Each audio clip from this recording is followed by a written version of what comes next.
like the Morse, the Deuces, or the AFK. But I really think Nico Baby, get him involved earlier, get him active. They're lacking something when they're just sort of fighting with the four of them against a team like T1.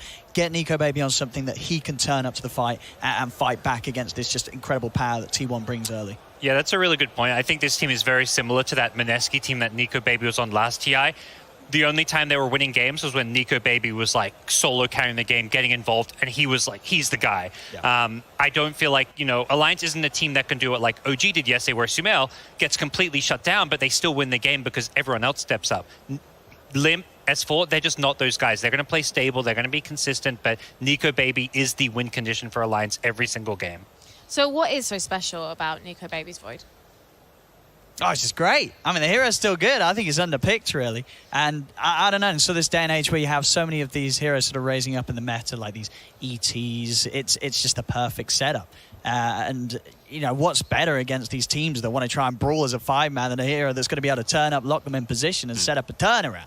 I would love to see that. I would love to see Nico Baby on some full comfort zone, but his morphling is also really scary. So I would maybe take my attention elsewhere. I would take it to the offlane and the mid lane, and no matter what you pick for Nico Baby, make sure that the other two lanes are doing well.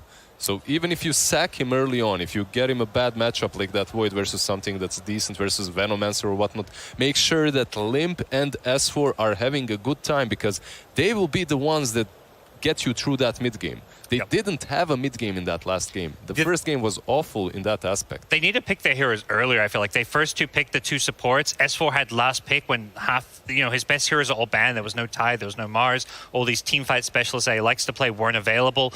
And Limp, you know, they could have first two picked the Lina, so I feel like they need to prioritize making sure they get those comfort picks so that S4, Limp can have those kind of consistent performances. This is the funny thing about Alliance. They did incredibly well in DPC. I mean, they came first back in May. What were they doing well there? Can you remember, Gods? It is a while ago. Yeah, no, I mean, they were just consistent. I mean, this is, I think, always the story. I think I was talking to Owen about this before. They played consistent Dota. What's that look, Owen? I'm smiling. We're not used to seeing it. Yeah. When he's off camera, he's a miserable git.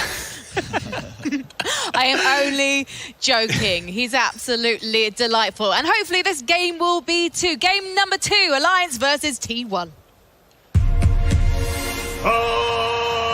Alliance versus T1. Game 2. Welcome. New draft, new panel. We have replaced some of our panel members. My name's still Alva Plus, and I'm joined by Tall Fogged and Canadian Effie, also known as Purge and Jenkins. Yeah, that's basically right. You got it. Yeah? I'm fine with that. Right, cool. We'll take it. Well, we are getting into game number 2 between T1 and Alliance. And in last game, we saw a pretty dominant performance by T1, especially mechanically. They're always that top team. There's a hero that stood out to me, as he tends to, which is the Magnus. And I know, Jenkins, you've been praising this hero a lot this TI. Yeah, so I've been trying to think about what makes this hero tick. Why is it that it feels so strong in this TI? And I think there's an element of, it's obviously really strong, and I like that people are respecting it now and finally banning it out. But my theory was that in TI, people 5-man because they don't want to lose. You really don't want to lose. You just want to play safe. The whole, you know, family theory. The comfort of being around your teammates. You're not going to be the one that's like throwing the game. I also think at TI, with that 5-manning, the value of being able to like fish for kills goes up immensely. So, you know, it's a cursed name, but Pudge, for example, has been good at previous TIs for the same reason. You have this wall that's being formed with a really good team. You hook somebody out, all of a sudden it disrupts everything. And then also, BKBs is also something that as things get more and more pressured, as you're playing safer and safer, BKB comes earlier and earlier in the builds. And what does Magnus have as his ultimate? It's like the best BKB piercing disable in the game. And I think the most important thing for Magnus there about the pick-off thing is that you don't necessarily have to commit RP to get those pick-offs now. You can either use Shockwave to collect them or Horn Toss, so it's way less resources to go for those fishes than it used to be. Yep, 100%. Sorry, I can't gloss over this point. You say Pudge was good at previous TIs? He was good at previous TIs. Like Ti6, right? Yeah. When they picked it in the final? Of course. And the one game they lost? Yes, of course. Was with Pudge. I did a replay review of that game. It was Yeah. very depressing. Yeah, it was, yeah. just little thing. I want to talk about another hero that we've been seeing a lot. Actually, this combo is pretty strong, as was Fogged was suggesting for Alliance, the Snapfire Tide. The Tide made sense within this team fight idea, but what has made the Snapfire resurge so much? A lot of it is just that she has a free force staff with her second skill, and because teams are so good at TI, sometimes even 300 distance is enough to keep somebody alive from a gank. So the fact that she has that from the beginning to the end of the game, plus high coordination, makes it amazing. Her ulti is great for getting kills. Her laning stage is really solid, especially when you pair her with a minus armor dual lane like the Tide setup. They have a much higher chance to get kills, and that's one of the issues with Alliance's lineup in the previous match, was that it was Snapfire plus Sand King. It isn't really that synergistic other than a double stun, so it wasn't the best dual lane. They ended up not doing so good against the Wraith King, and I think this is going to be a much better way to play. I think also on top of what you said about, people are obviously much better at TI than during DPC or something like that. With Snapfire and the even though it's only 300 units, in TI, there's a lot of combos. There's a lot of team fight for all of the reasons that we've already talked about. And so combo breakers have immense amounts of value. And so any hero that can do that, whether it's a hero that gets an early force staff or a hero that has one built in, it's going to be good. Right. And on the T1 side, this time, we see the double support combo, Lion and Treant Protector. I actually want to talk to Jenkins or Perch about the idea of draft theory, because we've been seeing this a lot. That if you have the two straight picks in the first phase, they are starting with supports always, right? They're not revealing a core here. Can you explain to me why that mentality might be?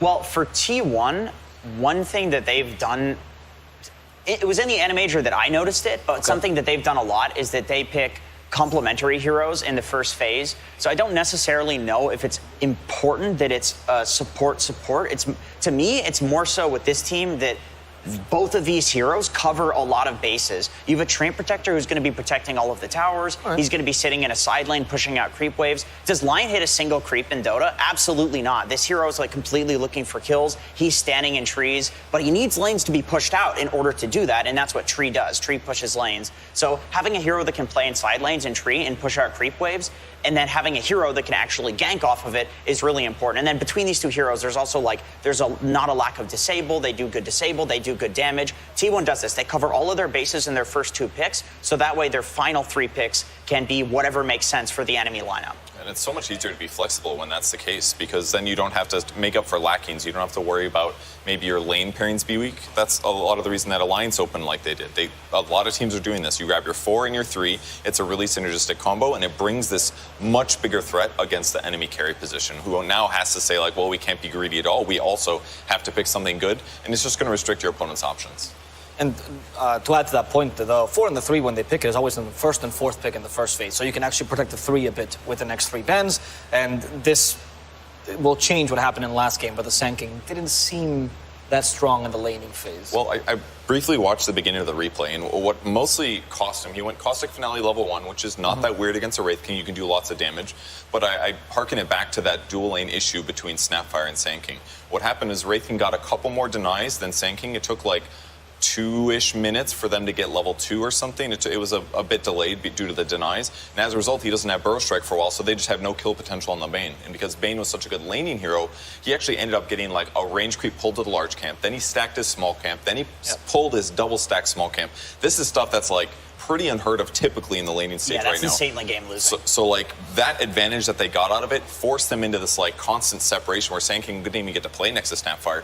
So then Wraith King just has an abundance of net worth advantage, and he still has a Magnus, so it's just going to get more worse for Alliance as the game continues. So it was a lot of a laning issue, but some of that was certainly draft specific. Okay. Do you think it would have changed if they had not gone for Caustic Finale level 1?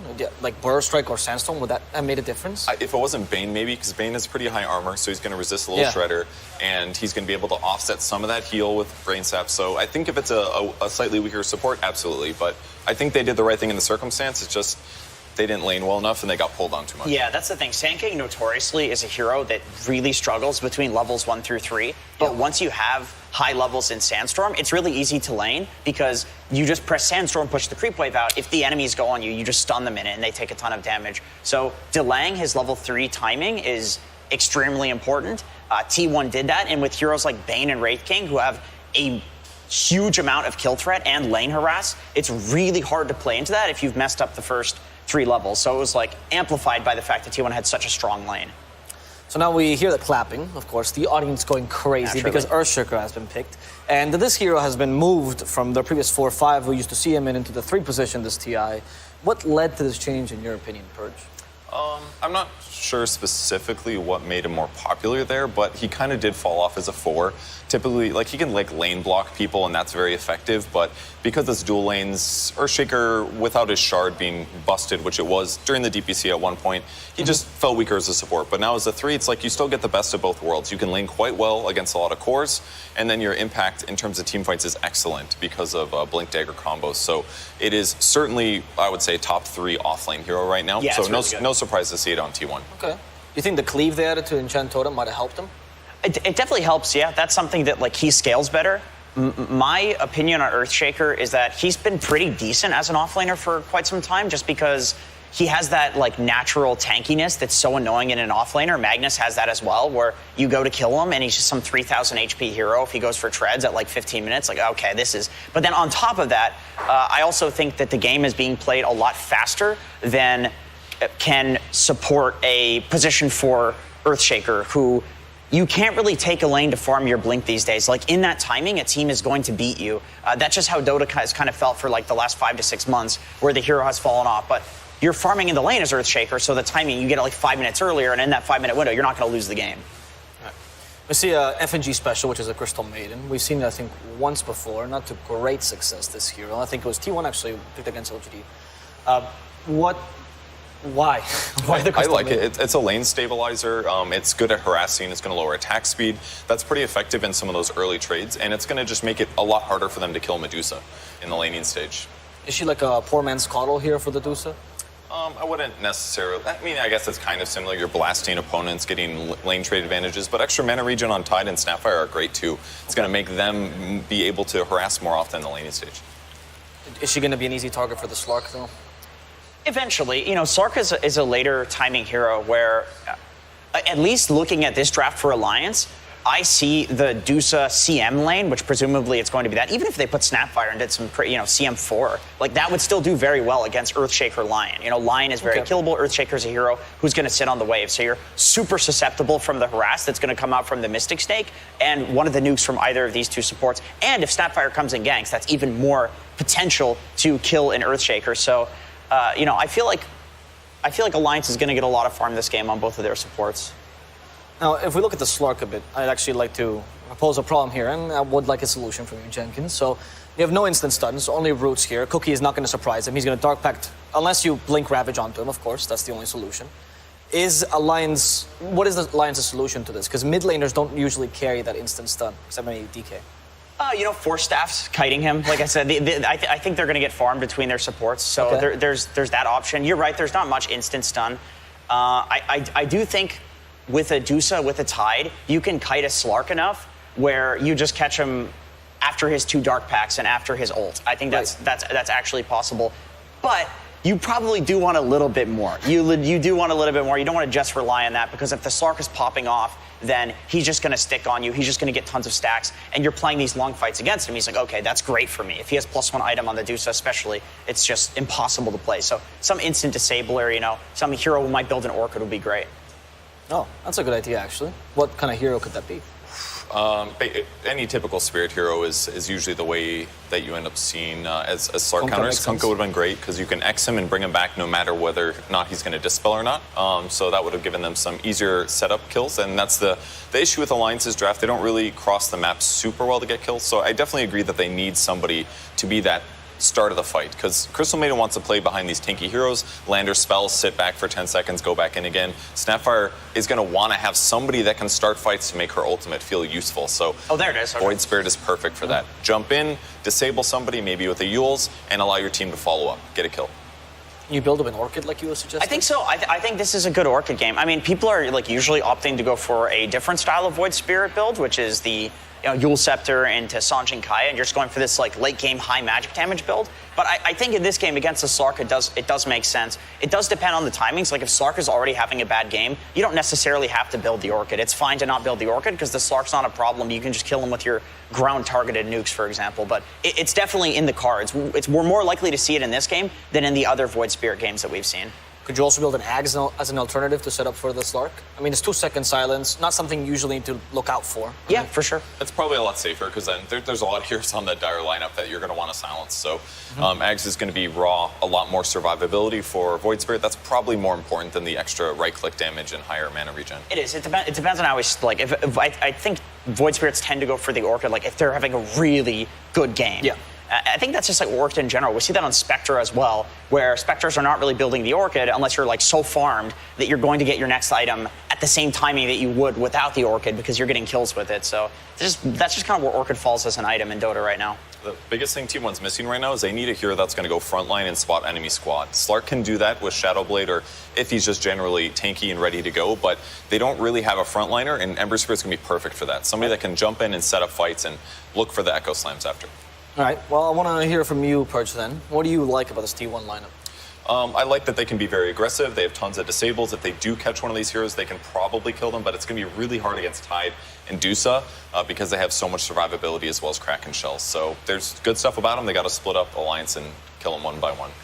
Jenkins, for Alliance? I think that Alliance has good heroes for ganking. I think they have good heroes for the early game and the Void Spirit and their 4-man around the Dusa. And I also think that they can play the long fights. I know T1 has Slark, but I still think that the long fights eventually will favor Alliance once they get enough items on their Dusa. Is there anything they should be worried about as Alliance? Some weaknesses at this draft? Laning stage maybe for Tide. In most of the group stage games, we saw Slark get banned out against Tidehunter for worries of that extra harass. And with it being a tree, that's a pretty aggressive dual lane with Leech Seed and the Bramble, whatever, Nature's Grasp. There we go. Yes. I've heard that lane's not actually so bad for the BSJ? For the Tide anymore. Yeah, it was from BSJ, so maybe I should take that with a grain of. No, he's a Slark spammer, right? He's a Slark. He's an offlane player too, as well. So, but no, it does feel like that. Like Tide with Snapfire, especially, you've got like the double minus armor. It's so much harass. Like you could even skip Kraken Shell. Well, I would love to go to BSJ now for the last word, but he's not here, so he's lazy. So we're gonna instead go to Suraction Slaxus once again with March. Hello. Thank you so much. We have March here yet again. March, a very quick Treant Protector snag after that very standard opening coming from Alliance. Were you expecting that? I mean, Snapfire is a very highly contested hero, and we like it too, so I think that's why they picked it up. We like that hero as well. Yeah. All right, well, say no more. Very quickly, chances of this game win. How are you feeling? Give me a percent. 75%. 75%. Well, we're 100% ready to go into that game, so let's go ahead and throw it to our fantastic casters and Sunswave. Thank you, Slacks. Recycling memes as always. That's your entire job description these days. Suns fan here with Cinderin. T1 versus Alliance. Game 2 of this best of 3 in the lower bracket. How do you like these lineups this time around, Cinderman? I think I like how Alliance this game have solved a bit more of the team fight problem they had in the last game. I think the way their lineup groups around Medusa can work really well. But that said, I also think T1 have some really great tools. To me, this T1 lineup feels like Assassination Squad, right? You've got Ember, Lion, as well as Slark, who can immediately take advantage of any fissure, any overgrowth that you find from the tree line, just get in there. I think the biggest challenge for Alliance, honestly, in this game is to keep their supports alive. I don't think playing Crystal Maiden is particularly fun in a game like this. You could have just stopped it. And even Snapfire, who's a relatively tanky support and stands far back, you're just not safe against these heroes. And a little bit of a problem is the protection that you have against Ember and Slark is relatively limited, right? Like, what do you have? You have Ravage, Frostbite, and a Cookie, and a bit of a stretch you have Aether Remnant, but that one's going to be hard to land. And Slark can purge off all of this if he times it well. So I think Alliance, absolutely paramount this game. Get off to a good start in the lanes, and you need, honestly, just stellar positioning on supports in this game to not just end up feeding. Right. I mean, last game T1 got off to a really good start, and just I mean, that was basically the game. It felt like it just snowballed out of control of Alliance, and they weren't able to really do much from there on out. As top lane, we are seeing some action. Zephyr playing the Treant Protector, which we'll talk about in just a moment here. Actually, we can do it now, Cinder. Your thoughts on this pick, since a lot of other teams don't pick Treant at all. Yeah. But T1, one of the few exceptions. I had this theory, actually, that... so in the group stage, we had a couple of games with Quincy Crew. I think that was on day 1, where they picked Treant in 2 games in a row, and it just didn't really work for them. And I had this theory, okay, maybe they've been scrimming against T1 and been gold. Because, like, almost no other team, like you said, plays it. Oh, Zephyr is in trouble. He will be fine, though. No, almost no other team plays it, and it's been respect banned against T1 by basically every team. PSG.LGD even yesterday showing respect to Zephyr's Treant. So we'll see what it's all about here. I honestly like that Alliance let it through to change things up in this game, because obviously the last game just wasn't working out. Yeah. So they're choosing to give something else over and see what they can do about it. Unfortunately, to me, this is a really good Treant protector lane. So I don't think they address the hero very well in the laning stage, and that's a really big part of what T1 use it for, is this hyper-aggressive play coming out from Zephyr. Yeah, and Zephyr, of course. I mean, Tree as a hero, highest base damage in the entire game, so the level 1 potential in terms of just trading right clicks is better than anybody in the entire game. As you can see, Carl playing the Ember Spirit this time around versus Limp's Void Spirit, so the Spirit Brothers at it again. What's relatively even right now is, I mean, who would you favor just hero-to-hero matchup between these two? In the mid lane? Yeah. I think it's pretty much a wash. Honestly, this lane very often ends with a draw. Comes down to who gets the first gank, or like sometimes I think the player who's most likely to find a kill, or the hero rather that's most likely to find a kill in this lane, is probably the Ember. But either way, it generally comes off the back of overconfidence, overstepping to get CS. You're going to see them play completely neck and neck here, right? They're getting the exact same CS, the exact same items. Literally identical inventories, just with different item orientation. Same number of bottle charges. Oh, Carl used his tango. Oh boy. Limp, you gotta follow suit. Doesn't matter your full health. Do it for the fans. Yeah, do it for the fans. And he's gonna have to use it now. Cookie's gonna connect onto Whitemon in the bot lane. Looks like he'll be safe. Using an Earth Spike to try to trade a little bit of damage going their way. I mean, this is the lane we haven't talked about yet, but 23 Savage playing the Slark against a Tidehunter, which historically is pretty good for Slark in terms of the mid to late game once you get past the laning stage. Because you have just this fat, tanky hero that you can just get stacks off of. Yeah. It's Cuckoo. It looks like FNG is going to take a tumble here. So first blood goes the way of T1 with the Enchant Totem. And actually the thing I had to hold that thought. Double Impale coming out from Whitemon again. S4 gets hexed, and there's the pounce. It does connect. Popping the wand, keeping alive a little bit longer, but 23 Savage. Well, actually, it wasn't him. Whitemon somehow stole the kill from his position once. I don't like that narrative, Shannon. It's not a steal. He stole it. It's not a steal when the support gets a kill. It's good. He did a good. If you were a position 1 player, you would agree with me. I am very much not a position 1 player. I know. And I'm all about the team. Yeah. Getting a good game for your support. He's going to pay it back to you later. Yeah, we'll see. He will do something with that gold that's going to make you really happy. Don't you worry. Zephyr in the trees right now has his Nature's Grasp ready to go. Has 2 levels of Leech Seed, so can do even better trading. So they're able to potentially find a kill there. FNG, obviously one of the slowest heroes in the game, is Nico Baby. Not a whole lot of mana to speak of. A nice fissure. Nico Baby forced to go up top. Enchant Totem is there, but don't think they'll get the kill. But he's going to take heavy, heavy damage as a result of this. In fact, Zephyr might be the one in trouble. Okay. They're just going to turn it around. So Alliance getting their first kill of the game. That looked good for T1 because the Fissure and Nature's Grasp were lined up so nicely, and there was no path for Nico Baby to take. It's just tanky enough, and obviously a little bit clunky with these 2 melee heroes walking in together, end up blocking each other, can't really connect onto Nico Baby, and obviously the Crystal Maiden as well, doing a lot of work. Now FNG, however, is out of mana, and he does not have the aura yet, so he's going to send out 2 Mangoes as well as a Sage's Mask. For a little bit of time, he will have some downtime here, but it doesn't really matter. Cuckoo's just free farming close to his tower anyway, and I don't think FNG could have done that much about it. So, yeah, you can see in terms of CS, Carl just slightly ahead of Limp right now as he's going to get the Sleight of Fist. Here comes Zephyr from the side. Gets off the Nature's Grasp, going to slow a bit with that Leech Seed as well. Limp in quite a bit of trouble. Pops a Fairy Fire. TP support coming. He's dead. Zephyr. Yeah, the last Sleight of Fist, and now FNG might be in some trouble. He's dead. Double Remnant. Zephyr will be able to get up a couple right clicks along with the Leech Seed again coming online. So double kill for Carl to start this game. T1 doing very well. I was going to... Man, it's a good thing I didn't say it because that would be a caster's curse, but for the mid lane, Limp definitely off to a better start until that point. Yeah. And now Carl is going to pull significantly ahead. He's level 6.5 against Limp's 5.75. I think Carl's net worth has to be up by a few hundred. 800, or 700, pardon me. Yeah, Limp trying to get some retribution here onto Carl. Oh, he does get the stun. Yeah, Carl needs to back up despite Whitemon being here. Well, never mind, Zephyr's on the high ground as well. It's a 3v1. Oh, if Limp dies here, he gets hexed as well. T1 looking for another kill on the mid laner for Alliance. Okay. Oh, he gets off. Oh, he's going to mitigate a little bit of damage there. Turning it around. Okay. Gets 2 kills before dying. At least gets something out of it this time, Cinderman. Talk about value Resonant Pulse. They thought they had the kill. You saw Carl already backing off. He was like, all right, Trey on the line, you just hit him once each, he's going to die. He gets that damage block through that 2-hero Resonant Pulse connection, and then he gets level 6 from the first kill, so he can jump on the second kill as well. So a nice heads-up play there from Limp to get something out of that. Because that looked like he was just completely doing bottom lane. Absolutely. 23 Savage and Whitemon connecting on S4. He's playing on the edge here, S4. Get a lot of stacks for 23 Savage now. Whitemon with Zephyr's company should be able to take S4 out. He gets off the gush, but won't be enough to find his way to get the kill on 23 Savage. Halfway to level 6, and once he gets to that point, it's going to be extremely hard to kill this Slark. You know, dying as an offlaner with a creep wave like that, you're just so sad. Like 23 Savage just denied 4 creeps. He denied a full wave immediately after killing the Tide, and now he's just going to stabilize down here, find his level 6 very soon.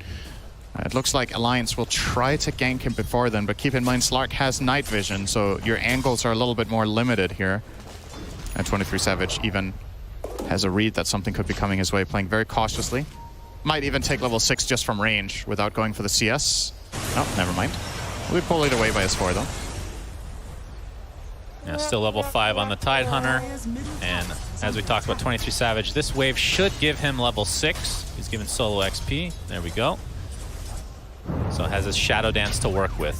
Talk to me about... I mean, this looks like a really good Slark game, like theoretically. Against Medusa, against Tide. I think so too. Anything else to say? Like the panel said, honestly a little bit surprising maybe that Alliance let it through. You pick the Tide first phase. Yeah. Most teams go into bans here and ban the Slark. And then, okay, if you want to let that through, that's fine. But you also picked a carry that Slark loves facing. So you made this game even more enjoyable. And it's always important. Okay, hang on. Hanskin. Yep. Whitemon's going to be there. He'll be able to clean him up pretty easily. A little bit late to the party is Limp. He gets the haste run at the very least. It's always important when you look at the draft and you look at how the lineups turn out and you're like, man, this hero's counterpicked by 3 picks that wasn't good. You always need to remember what the draft order is, right? Like, you're always giving away information based on pick order. So a lot of the times, even at the absolute highest level with the best drafters in the world, there's going to be heroes that are just hard countered in the game because they get shown early. And obviously that's why a lot of the time you show your support as one of your first 2, sometimes even both supports, so that the cores can have better conditions. But yeah, in this game you did first phase your offlaner, and then I feel like not fully protect him here on S4. So that could end up costing Alliance dearly. He will find his level 6 minute 9, which is not all that great. Cuckoo level almost 8 on the Shaker for comparison. And this is while I believe both position 4s on the, the respective 4s have the same experience as well. So it's just raw offlaner difference. It's not like one of the 4s just took a lot more experience in the lane. I almost said stole. Bad influence from you there. It's not stealing. It's cooperative gameplay. Okay, we don't need to spread this agenda of playing cores against the supports even more than they already are in public games. I mean, to be fair, it's gotten a lot better over the course of the last few years because everybody's getting farmed now. Yep, we have the Hex to start things out from Whitemon. This might be another death, but Cookie keeps him alive a little bit longer, but not long enough. FNG not able to save his mid laner. Limp now with his 3rd death of the game. And like I said, in terms of the 1v1, he was doing great, but since these ganks have been coming, just feels like non-stop from T1. He's just been dying left and right. And the concern I have right now for Alliance is, what's your move, right? You need to do something about this status quo. It's not favoring you. You have a Slark laning against Tide, he's happy.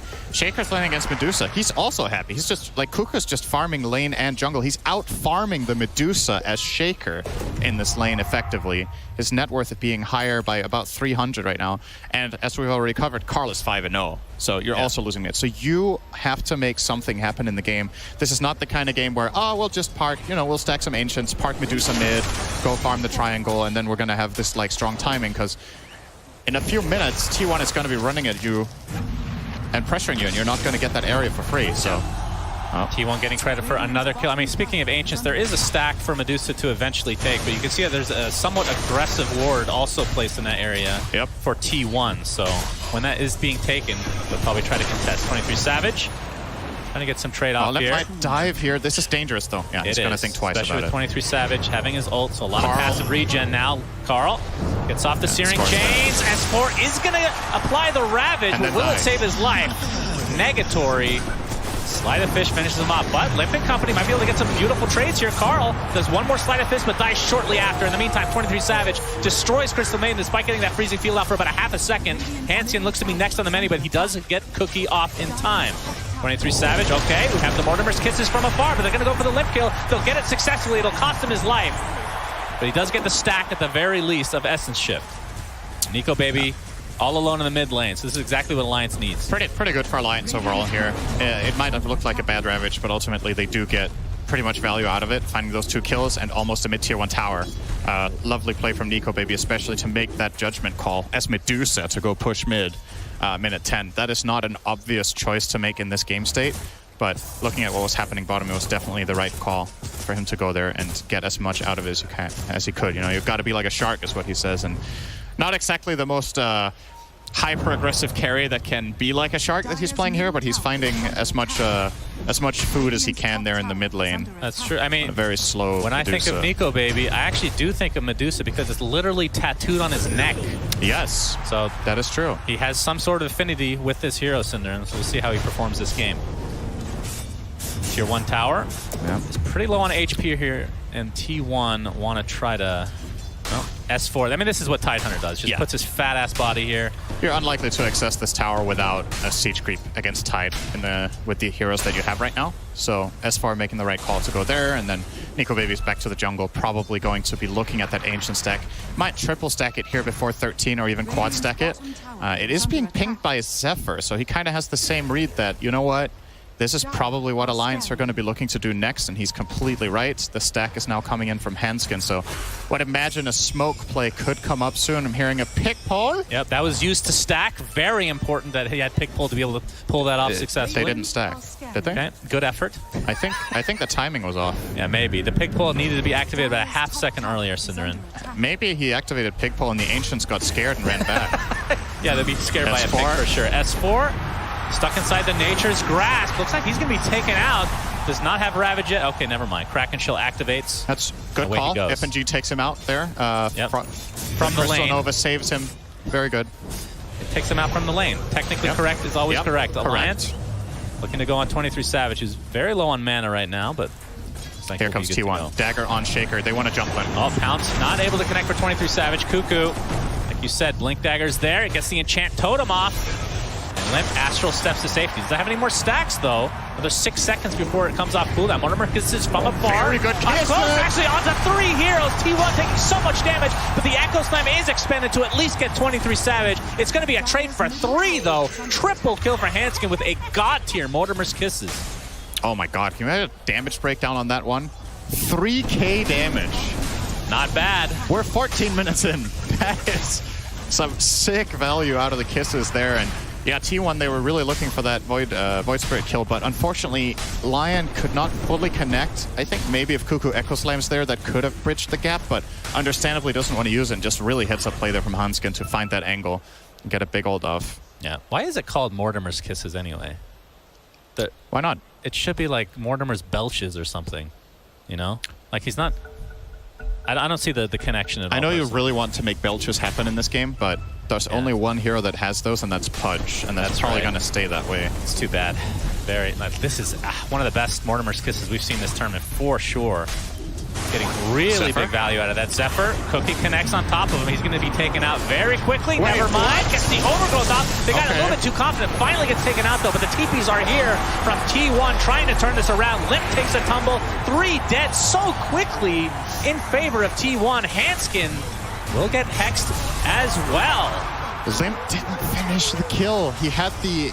I mean, would that have made a difference, you think? He thought the Treant was dying, so he used Dissimulate, right? And he jumped away. Yeah, he thought he had it for sure. Yeah, what ends up happening is that instead of killing Treant, he gets a 2-man ulti off. Yeah. That allows his entire team to connect on both of them. So definitely going to be regretting that. Like, you probably have casualties there regardless, even if you do kill off the Treant with that Dissimulate. But at the very least, both not you and Tide, you don't both get caught. And it forced them to Ravage, right? Like, that's the thing. S4 popped the Ravage because he was like, okay, I have to kill the Treant because we didn't get it done with the Void Spirit. And then he doesn't have the Ravage when all of T1 connects. So honestly, kind of a huge mistake there for Alliance that ends up costing them a lot. As you can see, T1 taking the lead in terms of just the net worth alone. Diffusal Blade now online for 23 Savage. Yeah, he is strong. Yep. Going for the BKB next, so looking to fight pretty early. Has 7 stacks already of Essence Shift, actually. If he has BKB, he only needs to worry about 1 spell for the entire BKB duration. That's Stone Gaze. Nothing else is going to touch him at all. They don't have significant single target damage. That's one of the things you trade off when you pick Medusa. She's a very good spread damage carrier, but doesn't, until very late, start having that heavy single target because your natural buildup will favor split shot for the farming, and you don't get like something like first item Daedalus or whatever, right? Like, not that any carry does that, but you get the idea. It takes time. You need 3 or 4 items before you truly start just standing your ground against Slark. So with that BKB, he can feel very, very safe. Oh, he's actually maybe getting eyes on Nico Baby here with that night vision. He sees him. Yeah. But it's going to leech a bit of the experience. Ancients are taken out for Nico Baby, so at least that is not contested.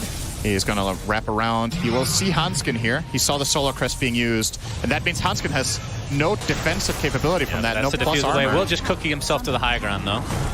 And we see the Stone Gaze going up with a nice fissure blocking him up. Kuku, in the meantime, looks like that's going to be the sacrifice. Fissures and dies.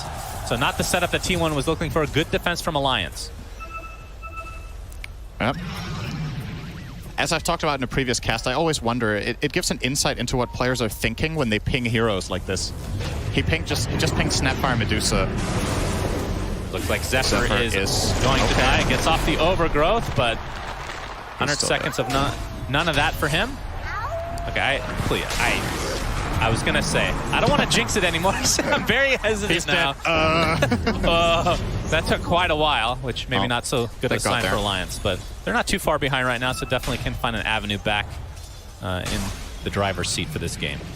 Yeah, this bottom tower is definitely gone. Nico Baby's going to take that, working on his Scotty. He went for SNY, opting not to go Manta against Treant, which I think a lot of Medusas would.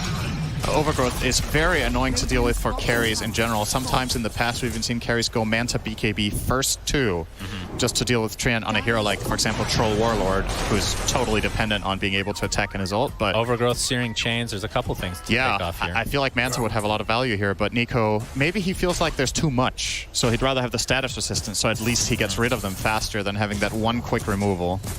I could see the logic in that as well. You're playing against Shaker and Lion, there's just too much. Probably. So I kind of like this way of approaching it instead of the Manta. I like how we just went through a little mind experiment where you've convinced yourself after talking. It's good to see. Yeah, it's very open mind. You're able to convince yourself of something else if you want. Looks like Crystal Maiden is done. FNG trying to get the D ward. That is how all machine learning works, by the way. I train against myself and come to a conclusion. Yeah. So that is quite that's shockingly accurate and disturbingly accurate, in fact. Nico Baby, like you said, working on the Scotty now. As Alliance trying to stave off elimination here in game number 2 of this best of 3. S4 trying to TP out, but the pounce will cancel. Whitemon in the vicinity as well. S4 trying to run. S4 trying to move. He's not going to move. S4 trying to cast a spell. Thank you for the commentary, Synderen, as always. S4 trying to respawn. I would love for you to cast a team fight. Just Synderen trying to robot voice. Robot cast. Sounds good to me. 23 Savage now. Still a ways away from the BKB. FNG. Yep, that's another death for him. 23 Savage now with 9 permanent stacks of Essence Shift. Gonna harass Nico Baby a bit. Free stacks. Yeah, and of course you can see the power of Slark against the Medusa just drains the mana so much faster, especially with the Diffusal Blade on top of that. We did say it was going to be a hard Maiden game, man. FNG is just, I don't know, I'm not in the booth. I would imagine he's not particularly having fun. Not seeing a lot of voice lines, not seeing a lot of laughing. Also can't see him, so that would probably be a little bit hard to see, but true. It is, it's tough being a Maiden in this game. And in hindsight, you know, Alliance, when they picked it, perhaps this is one of those picks that's easier to criticize because with the information they had available at the time, you set up even more for a good Slark game because it's good against Maiden, right? Yeah. And the heroes that you saw at that given point in time was, I think, Treant, Lion, Shaker, which, from my perspective, Crystal Maiden doesn't perform particularly well against. So maybe you were just really hungry for the aura for your Void Spirit and Dusa. But yeah. tough game for FNG, that's for sure. No doubt. We got the finally gets the D ward. He fought hard for that one. It's so hard to ward against a Slark. The fact that he just knows that there's vision in the area, especially with the pro. I mean, in pubs maybe it doesn't matter as much, depending on the skill level, but pro games it is so difficult. Yeah. Yes. It's honestly one of the, like, that's what makes Slark such a powerful hero when it's a good pick against the enemy, is the added benefits. It's the fact that you get a hero that can find wards and has 1800 night vision, which is a super crucial part at the highest level of engaging fights, getting information for free, making the right decisions. A lot of the time, Slark actually ends up winning the game because he has information that other carriers just wouldn't have in the same position, and you just make one good call that wins you a team fight and gets you Roche. Just flat out off Shadow Dance and nothing else. So, yeah. Cuckoo has his Ags on the way, so we'll be able to use Enchant Totem to initiate along with the Blink. Yeah, position 3 Earthshaker always feels pretty good because you can get these items really fast compared to what we're used to. Oh, they're going to see a big collision here. Yeah, that's true. Fake Grenade on Earthshaker, pretty disgusting. S4 trying to tank things up as the initiation comes. Carl, let's see the BKB picked up, or popped by 23 Savage, going to town on S4 in the meantime. You can see Ember Spirit creating so much space on the backline. Nico Baby forced his ult out. Now Hanskin not quite going to die here. It's nice taunt onto Carl, but there's the double kill with the Sleight of Fist. He's taking a lot of damage, though. Can he get out in time? It's 23 Savage just focusing on Nico Baby. There's the Overgrowth to keep them in place. There's so many stacks now, but finally the Ravage comes out onto S4, but it's not going to matter, Cinderin. This is going to be a full team wipe for T1, and they barely took any damage. It's such a godly fight from Carl. He just does everything right. See, the fight breaks out, they see the Tide, and he gets a little bit of vision on the backline supports. He literally zoned 2 heroes on his own, killed them both, and then lived after. Like, you can't ask for more out of an Ember Spirit in a game like this. I'm not going to say he single-handedly won the fight, but he definitely spearheaded it. So you're going to see the replay here. S4 goes out and breaks the smoke. They're going to poke him a little bit here with Slight Chains, and as soon as Carl sees the backline here, he's just immediately going to go in, BKB up, kill Maiden instantly. Not that that's too big of an accomplishment, but then he's going to go on to the next targets. Notice how Snap can't play. Like, Hanskin can't play his hero here. He then kites away. This starts looking dodgy. Good Slight. And then ultimately gets to reset position. The Hex there at the bottom of your screen onto the Void Spirit, keeping Carl alive. So really good teamwork in that. Yeah, Overgrowth just sealed it right there. As we see FNG now gets off the freezing field for just a little bit, but not resulting in a kill as of yet. Zephyr still more than healthy. Yeah. Divide and conquer right there with that fissure. Alliance are just not finding moments right now. And while Nico Baby is really farmed this game and is having a good time, the rest of the team are just lacking severely behind based on the nature of the game. Like, yeah, you're going to be able to farm on at least 1 core in most games like this, but Medusa can't carry this game on her own. There needs to be more damage than just that split shot. Right now, Void Spirit, what are you sitting on? You have not even a Kaya Sanj, minute 24 for Limp. Having a very tough game here. Lower net worth than the 3 Tide, who's 0-6 in the off lane. Limp 2-7 on Void. S4 with Hood, Halberd, at least has some sort of defensive tool against that Slark, but the problem is you can outlast, but can you even kill? That doesn't make sense. Outlast was the wrong word. Okay, Nico Baby in trouble. Nico Baby, he gets off his ult. They're just going to try to withstand it. FNG and company have come to help out as well. Slider Fist doing so much to have FNG again dead. No big surprise. There's the Searing Chains now. Nico Baby trying to stay alive, but it looks like the right clicks will come through. 23 Savage getting that one with the BKB activated, and they're not done yet. Looks like Hansking is next on the list as S4 and Alliance are starting to crumble here, Cinderin. T1 looking primed to take this series 2-0. They lose 1. It's only Cuckoo. 6 for 1. 6 for 1. That is true. Die back on FNG. And into the Roche pit, T1 goes. So you can see a replay here. The initiation on to Nico. I mean, the fact that you have a here again, we talked about this before, but Slark against Medusa just feels incredible. Yeah. Like, is there a better like a carry versus carry matchup for against Medusa? I think it's up there. I think Slark has to be one of the best. I think Ursa deserves an honorable mention just because of how much mana burn he can get out so fast with overpower, but yeah, it's definitely up there. And like you said, Slark being one of the best. We can go back to the draft all we want. Obviously, the game is being played out right now, but probably something that Alliance aren't too happy about. Someone who is happy there, though, Zephyr definitely having having a great time. They chose to give him Treant this game. I think he's done an excellent job. In all honesty, it doesn't feel like Treant has been the absolutely most integral reason why this lineup has worked, though. It's something to think ahead for the other teams that are very likely to face T1 now, as Alliance are very much on the back foot, but perhaps prioritizing other bans against this team could be worth it. Look at that change in just the last 9 minutes. Yeah. Slark and company are up with a 19-1 chance of winning. Yeah, that is rough stuff.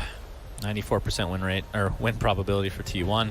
Still 4 minutes to go with the Aegis, so plenty of time for T1 to farm the map.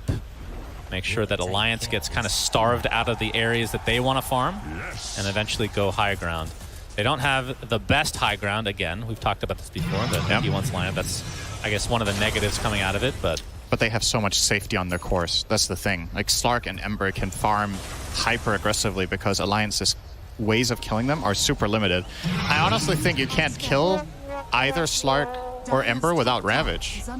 Yeah, you need Ravage. You can't chain stun long enough, and S4 doesn't have Dagger. The thing that they're missing, I mean, again, this is hindsight, but burst damage against Slark would be very nice in this scenario. Oh, here we go. Yeah. Jump in from Carl. Looks like FNG is just going to die.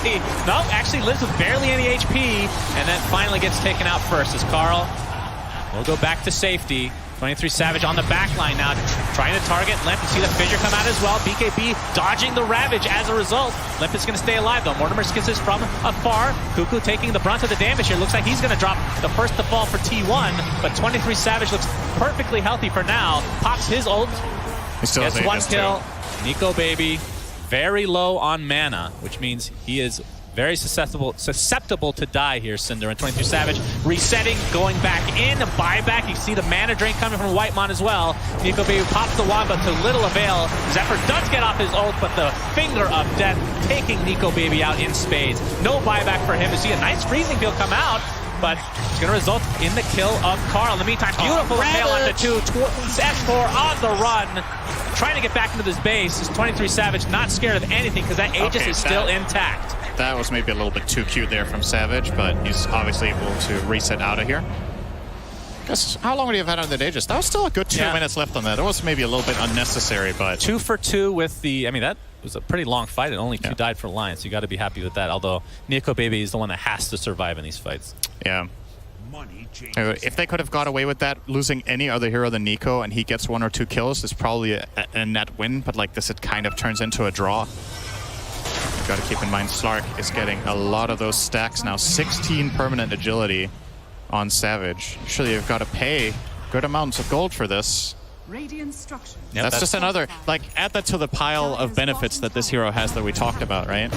Yeah, but there are a lot of Slark games that are not good, right? Yeah. Like, it does take a certain lineup for it to really shine. Oh, unlike some other carries. He knows they don't see him. Shadow Dance is active. Yeah.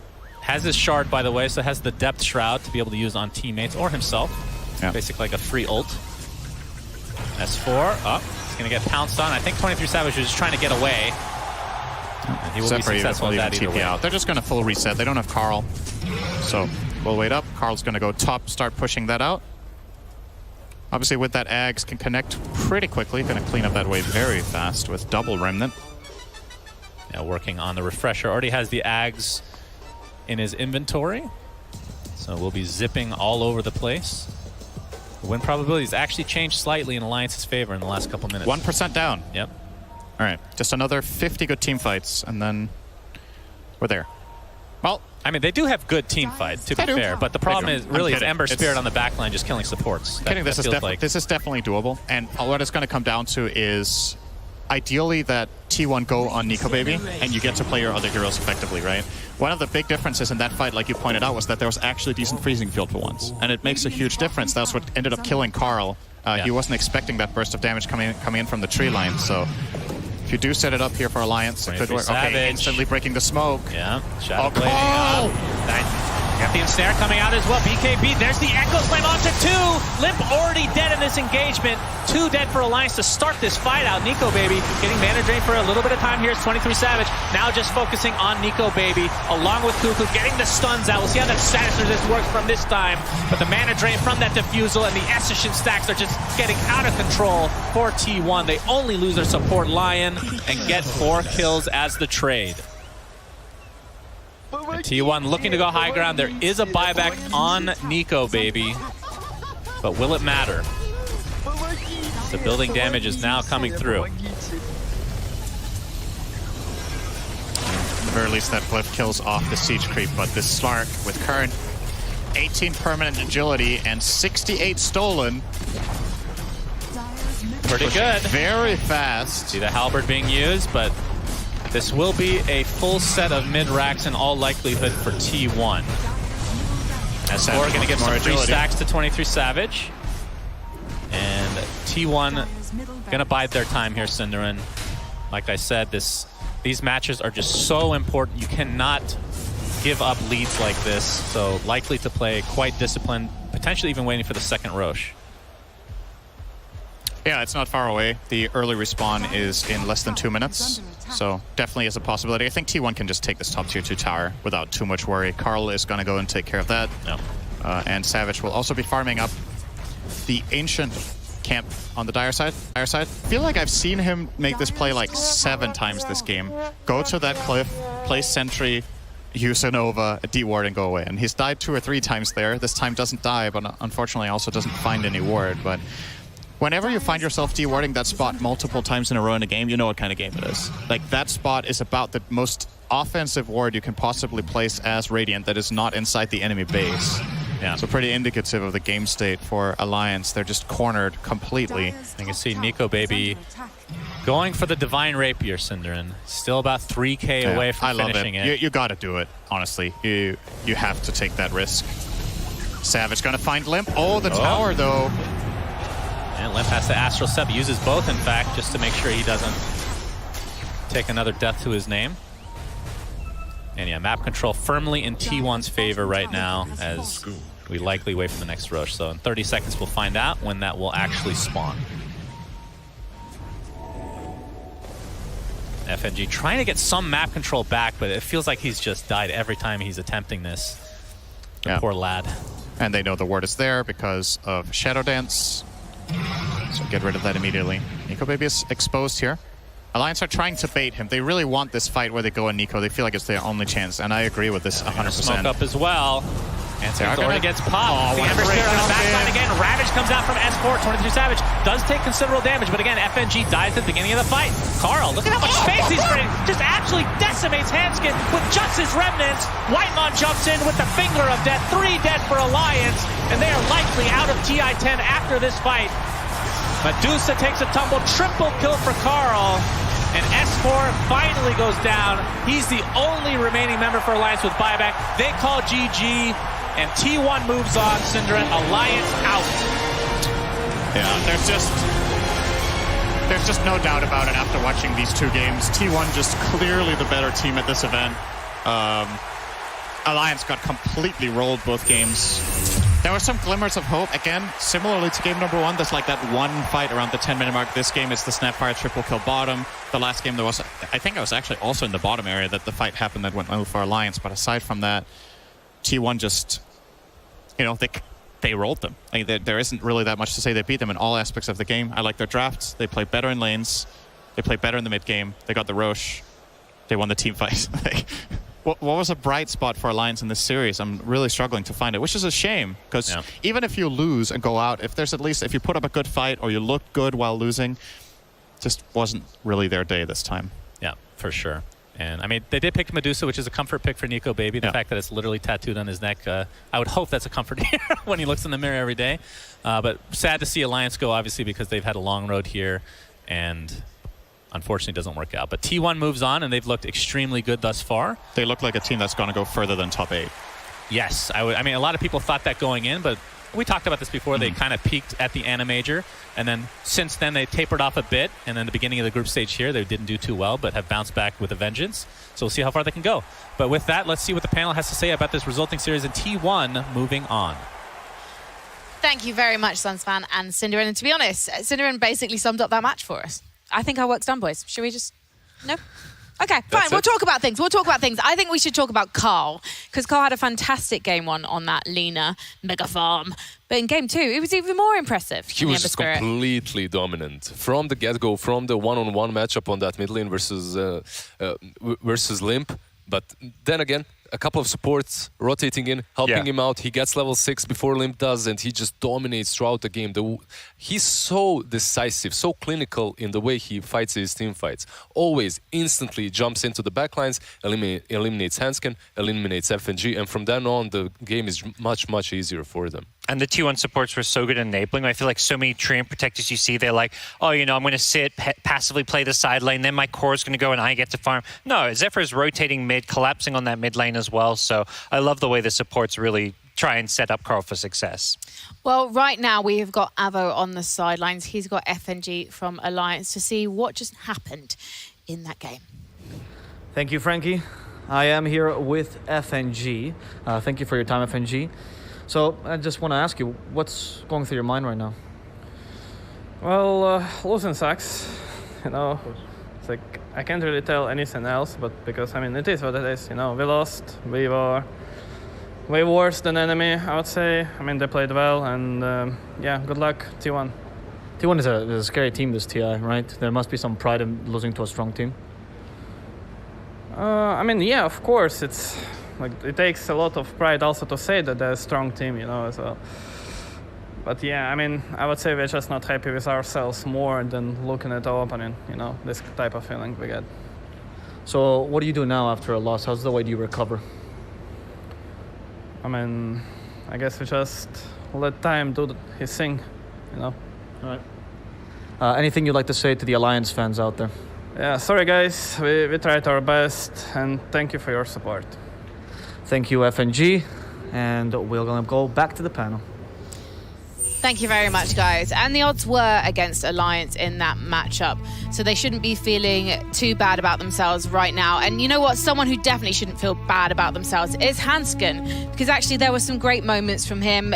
Really, really good opportunities with Mortimer's kisses there.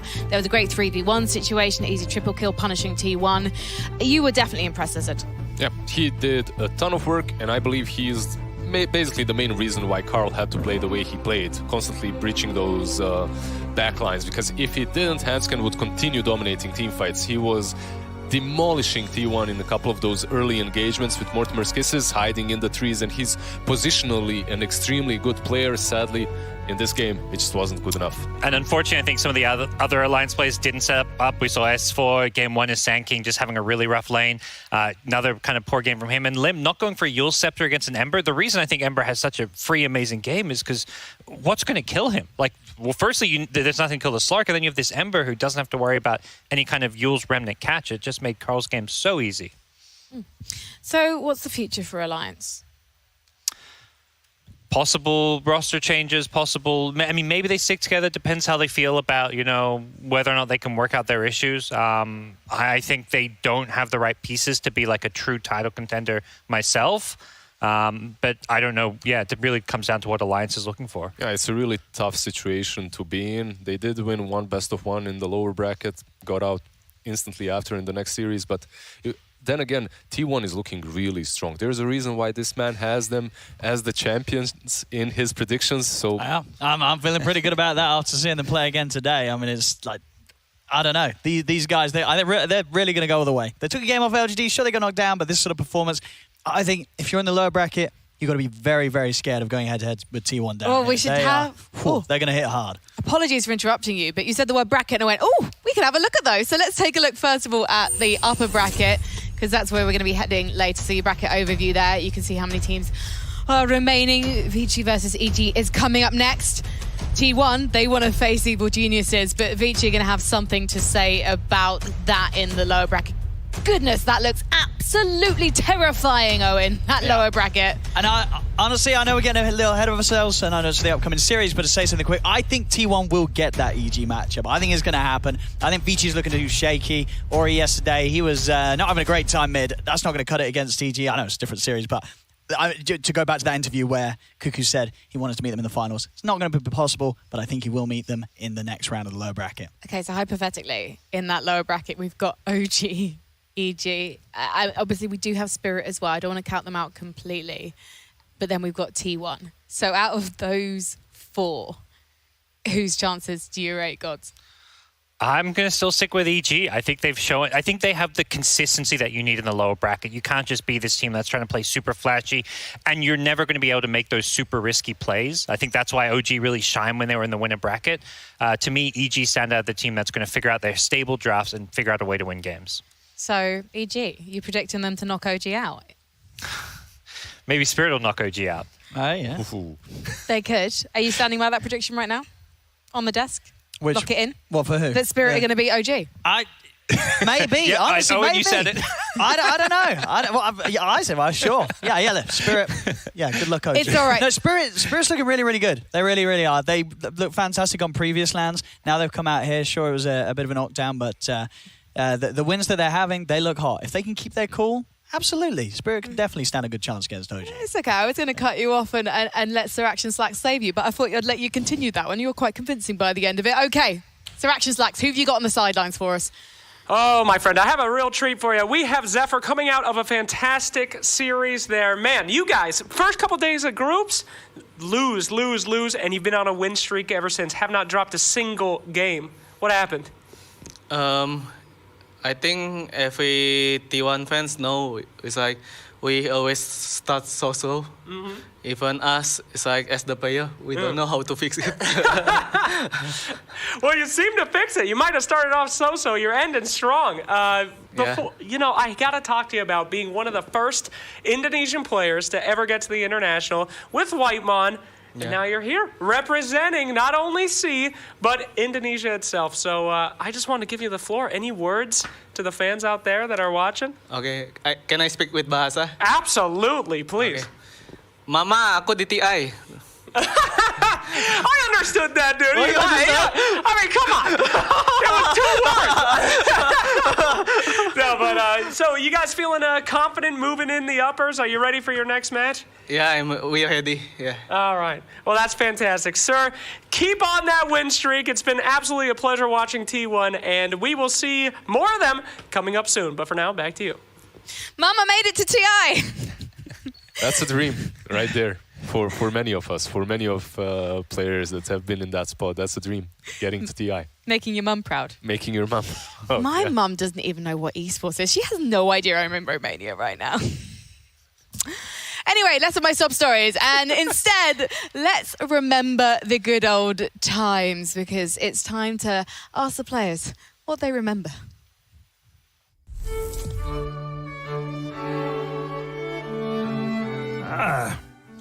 Welcome to the Dota Archives. Today we shall be discussing something many of you seem to struggle with: items. The game of Dota contains more than 200 of them, with many more having fallen by the wayside in Dota's march towards perfection. While many such items have been forgotten, sorry Fusion Rune, there are a few that live in our minds rent-free, as the kids say. One in particular everyone remembers. Iron Talon. The Iron Talon. Originally designed to help your canny farm, but instead used by your worthless Legion commander to level 1 jungle. But don't take my word for it. Here we are. I say, pro players, remember when Iron Talon existed? О, талон. Мне очень нравился талон. Да, еще даже когда он нейтралка был, я помню, во-первых, его сам себе берешь, и у тебя появляется возможность типа где-то проедать, где-то варды ставить, если ты пятерка, например. Плюс ты мог большого крипа просто нажать талон, там нюк, и он умер. I miss Iron Talon because the offlane can start with jungle. And right now, sometimes I want to start on jungle, so I cannot feed as offlane. That's the time you play post 4 and like you buy on Talon jungle level 1. It wasn't even Dota. You would just jungle. People in pubs would start jungling with Iron Talon level 1. There was like, it made no sense. It actually made no sense. 辅助玩家就打对线会比较用力，然后把对方大哥都打得生活不能自理，对方专野一下就起来，这种感觉真的很糟糕。You just find the Iron Talon and 7 minutes ago he comes with 2 items and scales you. I didn't think it was the worst thing in the world. Like, I think PMS was kind of the worst thing in the world. PMS, Poor Man's Shield. Back when offlaners were left to fend for themselves, this glorified plank made their lives mostly bearable by blocking 30 damage from every enemy attack. Try right-clicking me now, Crystal Maiden.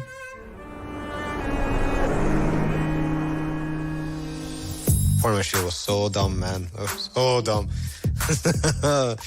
Playing against some melee Aggie hero, TV or Naga or something, and trying to hit the guy, and you just would hit him 16 times, and you maybe dealt 20 damage if you had bought enough stats.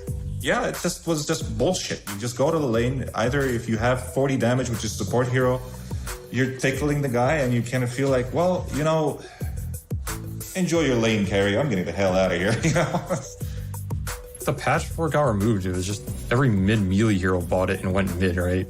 And then they just won the lane. It was too strong or something. It had some crazy block percentage. 青鬼盾永远的神啊！对，自从青鬼盾被删了之后，我的火猫都很难上场的呀。Se sentía muy bien tener un escudo que te hace aguantar tanto, que era que como que venía el support, te pegaba y tú lo mirabas y simplemente lo ignorabas.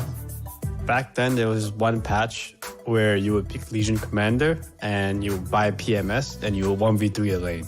The other offlaner who's like level 2 struggling in like Struggle City, and I'm like just chilling level 5, and they're like, what's going on? Some items have only just recently left us to go to Ice Frog's item heaven in the clouds. However, the Necronomicon and the 2 demons it spawned shan't be joining them because they belong in hell! 感觉就没有比这个道具更让酱油讨厌的道具了，哈哈。You know, I'm just running around and suddenly like these 2 little guys just gang up on me and kill me, and I'm like, oh, that's cool, I guess. That item was definitely an abomination of a Dota item at the end. Like, perma haste, slay jungle camps really fast, give true vision, give mana burn, give a hard purge. 然后3级输以后他还能排野，这个真的是恐怖，好吧？恐怖如斯。Yeah, I don't like my wards to be killed by some guy that just clicked one button and doesn't have any skill. I spam a lot of tag guilds and like people just buy Necro Book level 3 and like clear all my bombs. So like yeah, it's very good that Necro Book is gone. Короче, нереально бесили. As a good riddance, I'm happy they removed it. I'm so happy they removed it. Yeah, good riddance. Can I say the saddest moment? Like, why they removed the Necro Tree? Because I love the Necro Tree item. I'm gonna use it, follow to the support, and remove their vision. They are kinda sad, so I feel good when they are sad. What a sicko.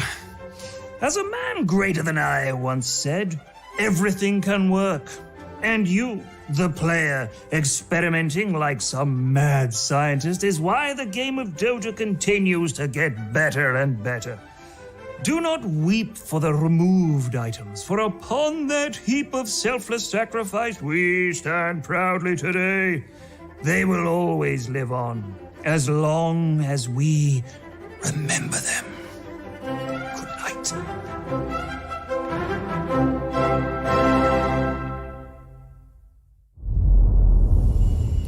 Ladies and gentlemen, welcome back to the International 10. There must have been some horrible conflict of schedules, for I am Sir Actions Lecture, panel host for this segment. I am joined by the weird man himself, the weird, the beard, it's Tsunami. We've got Jenkins as well, that's unfortunate, and the only person with any reliable analytical skill. Cinderin, so good to have you, gentlemen. What'd you think of the video? Do you remember when these items existed, Tsunami? Oh my god, I've humbled from the Iron Talon days. I was furious whenever all these offlaners were like, no, actually, I'm too lazy to lane now. I'm gonna go jungle. It was a license to jungle. I despised it. Couldn't be happier that it was gone twice. In fact, it being brought back and then removed again just made it that much sweeter. Fantastic. Well, our teams are about to show up, my friends. We have Avicii Gaming versus EG in a elimination bracket. The final of North America are going to be coming out soon. Jenkins, I will give you one word to describe this match. Go. One word. Hype. Hype indeed. Let's go ahead and welcome our teams as they enter the arena.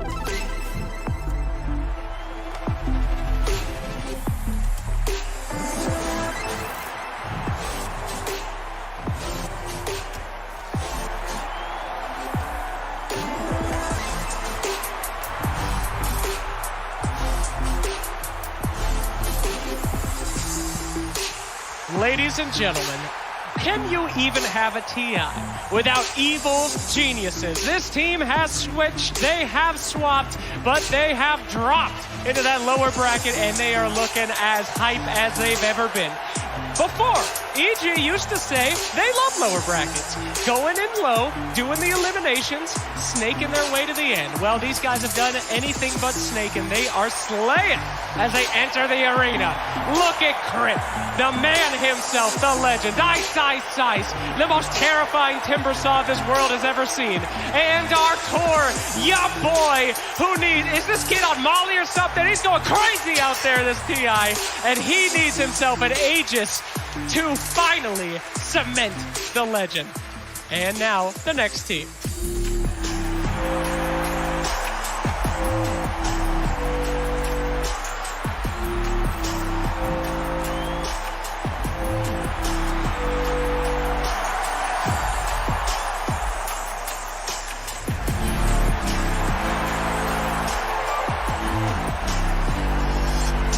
I shudder to even say the words Avicii Gaming, for we are simply not allowed to say the names of gods on the stage. These boys have been going so hard. Now dropping down in the lower brackets to face off against EG.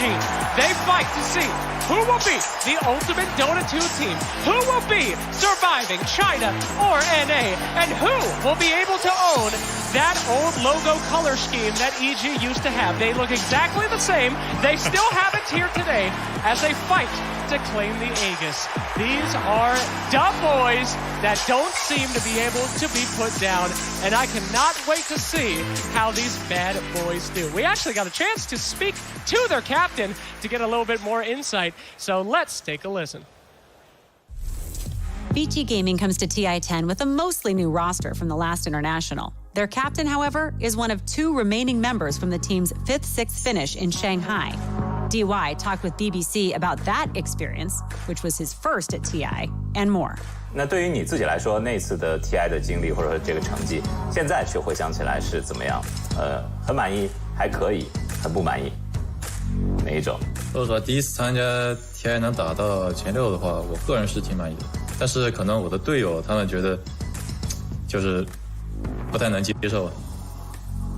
我毕竟还只是个萌新嘛。到了20年，突然疫情一来 ，TI 一下没了。你们当时是怎么讨论的？你自己是一个什么样的感觉？感觉很明显，就好比在读高中，你高中3年都在这个为了高考做努力嘛，然后突然有一天跟你说高考不办，那这个时候你这个会发生什么样的变化？相信大家心里都应该清楚才是。Luckily, March of 2021 brought the return of live Dota events, with the first major of the DPC in Singapore. Avicii Gaming managed a 7th, 8th place finish, but showed even more of their potential in June's Anna Major. In Kiev, it was a brutal wildcard battle against some of the most powerful teams in the world. And VG not only survived, they thrived through a long run in the lower bracket to place 4th overall. 队伍本身的话，大家其实都抱着破釜沉舟那种心态来打，就是不求一定要就是打进去，但是一定要就是把自己平时训练的那种东西打出来，就输的也输的不遗憾那样的。那其实第一天的这个外卡赛程打完之后啊，因为第一天表现不是很理想的关系，我可以看到社交媒体上啊、论坛上啊，其实有蛮多的给你们压力的这种评价。你们打完之后会去看这些东西吗？还是在比赛期间你们基本上会脱离这些东西？可能他们会有看吧，我看的会少一点。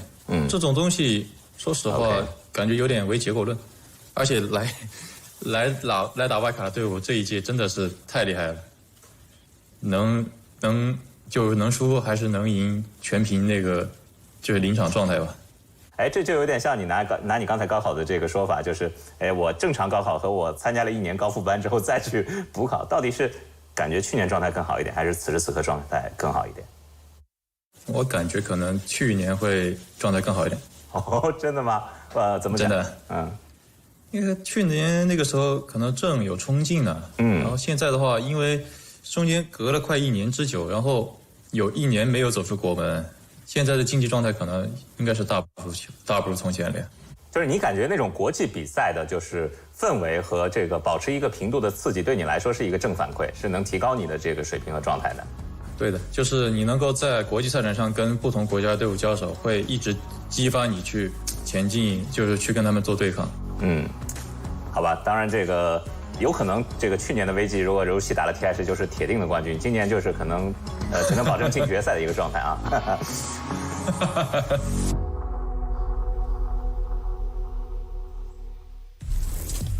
Absolutely. Thank you so much for DY, and we are so excited to get into this match. Gentlemen, I've been talking this entire time. Love the time, by the way, Tsunami. I get the joke. That's hype as hell. But let's start things off at the top, and we'll make our way down. Cinderin, how are you feeling about this matchup, baby? I mean, I want to start out saying, imagine this, one of these teams doesn't get top 8, right? That's just like a starting point going into this match that I think a lot of people wouldn't have expected pre-tournament. Many people had both teams even finishing top 6, top 4. So that already, to me, is a crazy storyline, that one is going home 9-12. As far as how strong they've looked, I don't know, it's been a little bit a mixed bag for both teams. They've had some really good games, and there's been games where they've kind of just dropped the ball with advantages. There've been games where they've been rolled completely depending on opponents. So I think it's really hard to call who has the advantage. Obviously, Avicii Gaming came in from the upper bracket. They lost a close series yesterday. One game win on the main stage so far in a less close game. So I don't know, based on that, who you would say looks stronger. I think it's going to be pretty close. Yeah, I agree. I just want to talk about the interview, because I got some vibes from that interview. I know he was saying, like, oh, maybe we're feeling like a little bit less competitive this year, this TI, compared to the previous. But were you guys getting the vibes of, like, they're just kind of chilling? Like, they're chill, like low pressure, and almost like putting up the front of like, oh, yeah, maybe we're not so competitive, but, like, really...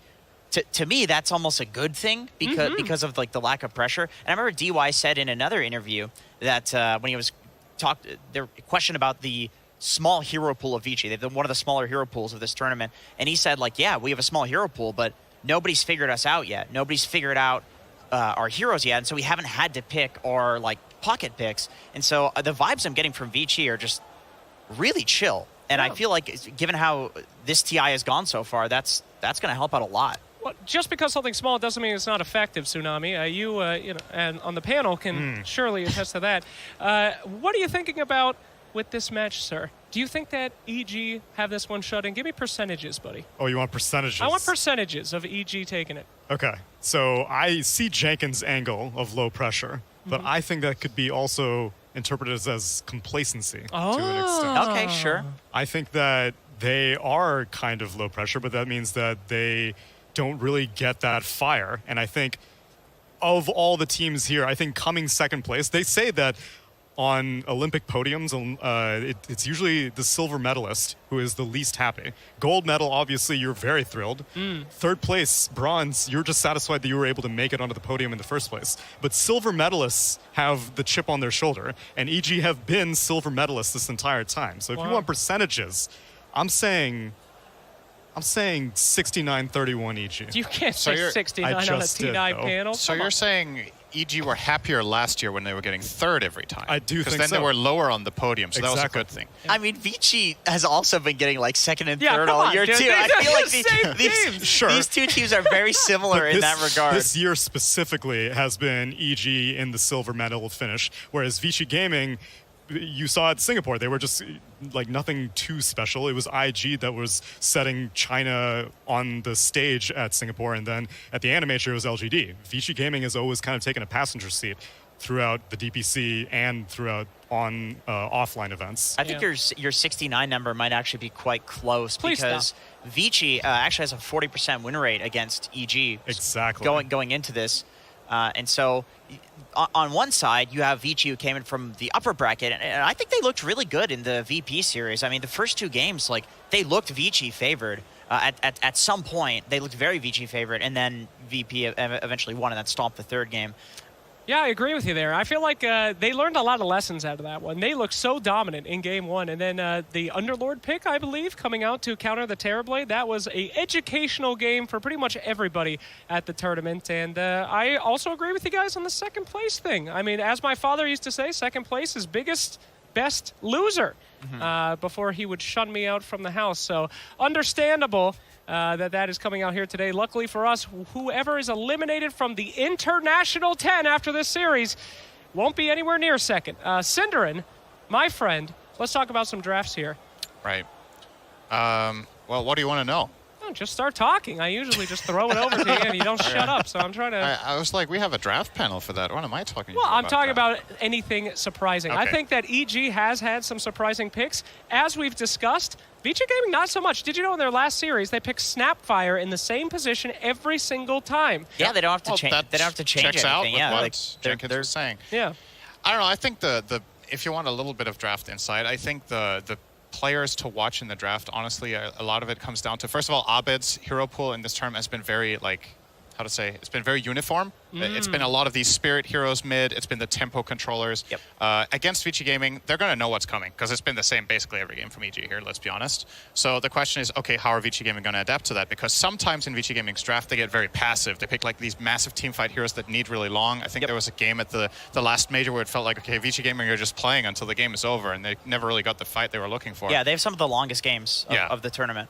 And there's like two ways of approaching this kind of EG strat. One is that you fight them head on, and you have something that's just as good, or you pick some defensive team fighters that can hold towers, and then you put Poyoyo on some of his like hyper carries like Spectre, Terrorblade, whereas Arteezy in this series I think is maybe more likely to play something like the Luna that we saw the other day. So maybe EG, this is one of the few opponents that they're actually clearly faster than on average. So I think you should play to that if you're EG in this strategy. How do you know that they won't go, I can outlate game you? Because we saw Arteezy also playing some Naga Siren as well and stuff like that. So which approach do you think that EG would favor? I think if I were EG, I would probably try the slightly higher tempo, because when I see Avicii Gaming struggle the most, it's when they get pressured really hard in lanes. And that's something EG's players are very good at. I think that strategy is way more likely to work against Avicii than, say, someone like PSG.LGD or IG, who have been, in my opinion, overall looking more consistent in laning stages. So trying to take advantage of that. Carries that I would love to see for Arteezy, Luna, Ursa, these like high-tempo heroes could be great.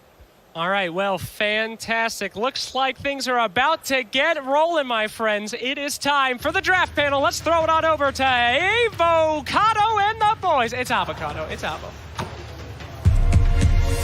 Evil Geniuses versus Avicii Gaming.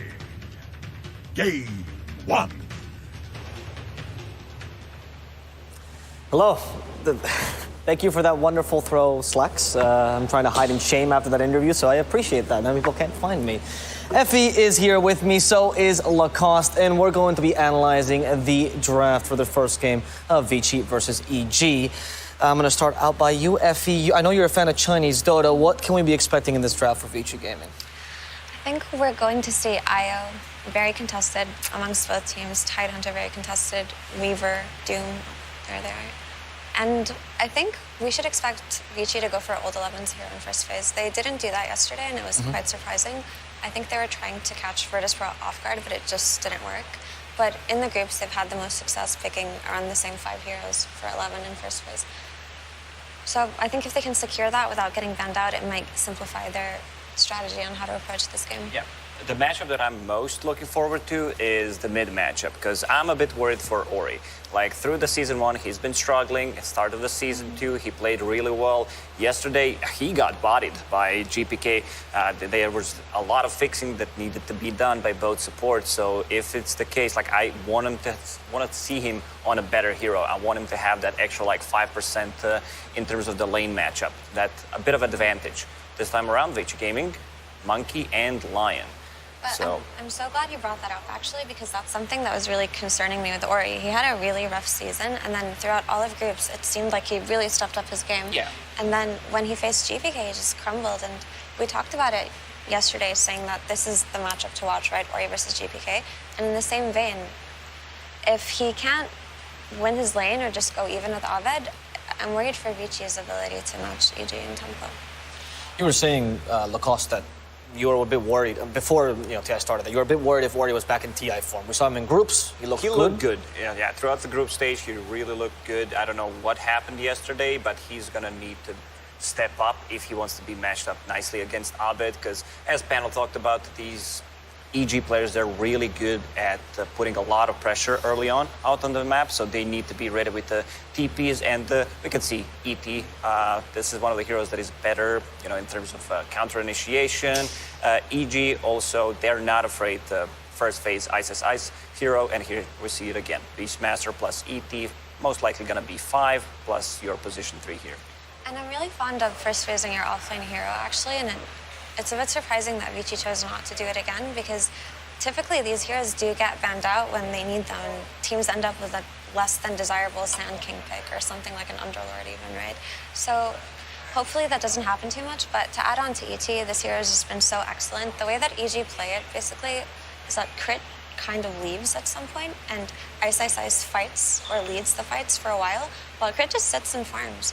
He just had a 27-minute Ags or something like that a couple of days ago, and it really works out for them, the way these two players synergize. ET farm priority, you know that he's gonna give it back. I remember a game where OG won in like 20-23 minutes. Saxa had the 20-minute Aghanim Scepter, so if you can shift your farm, maybe say, I don't need that extra 1,000 gold, ET is gonna do miracles with it, because once he gets to that Aghanim Scepter, the game just feels completely different.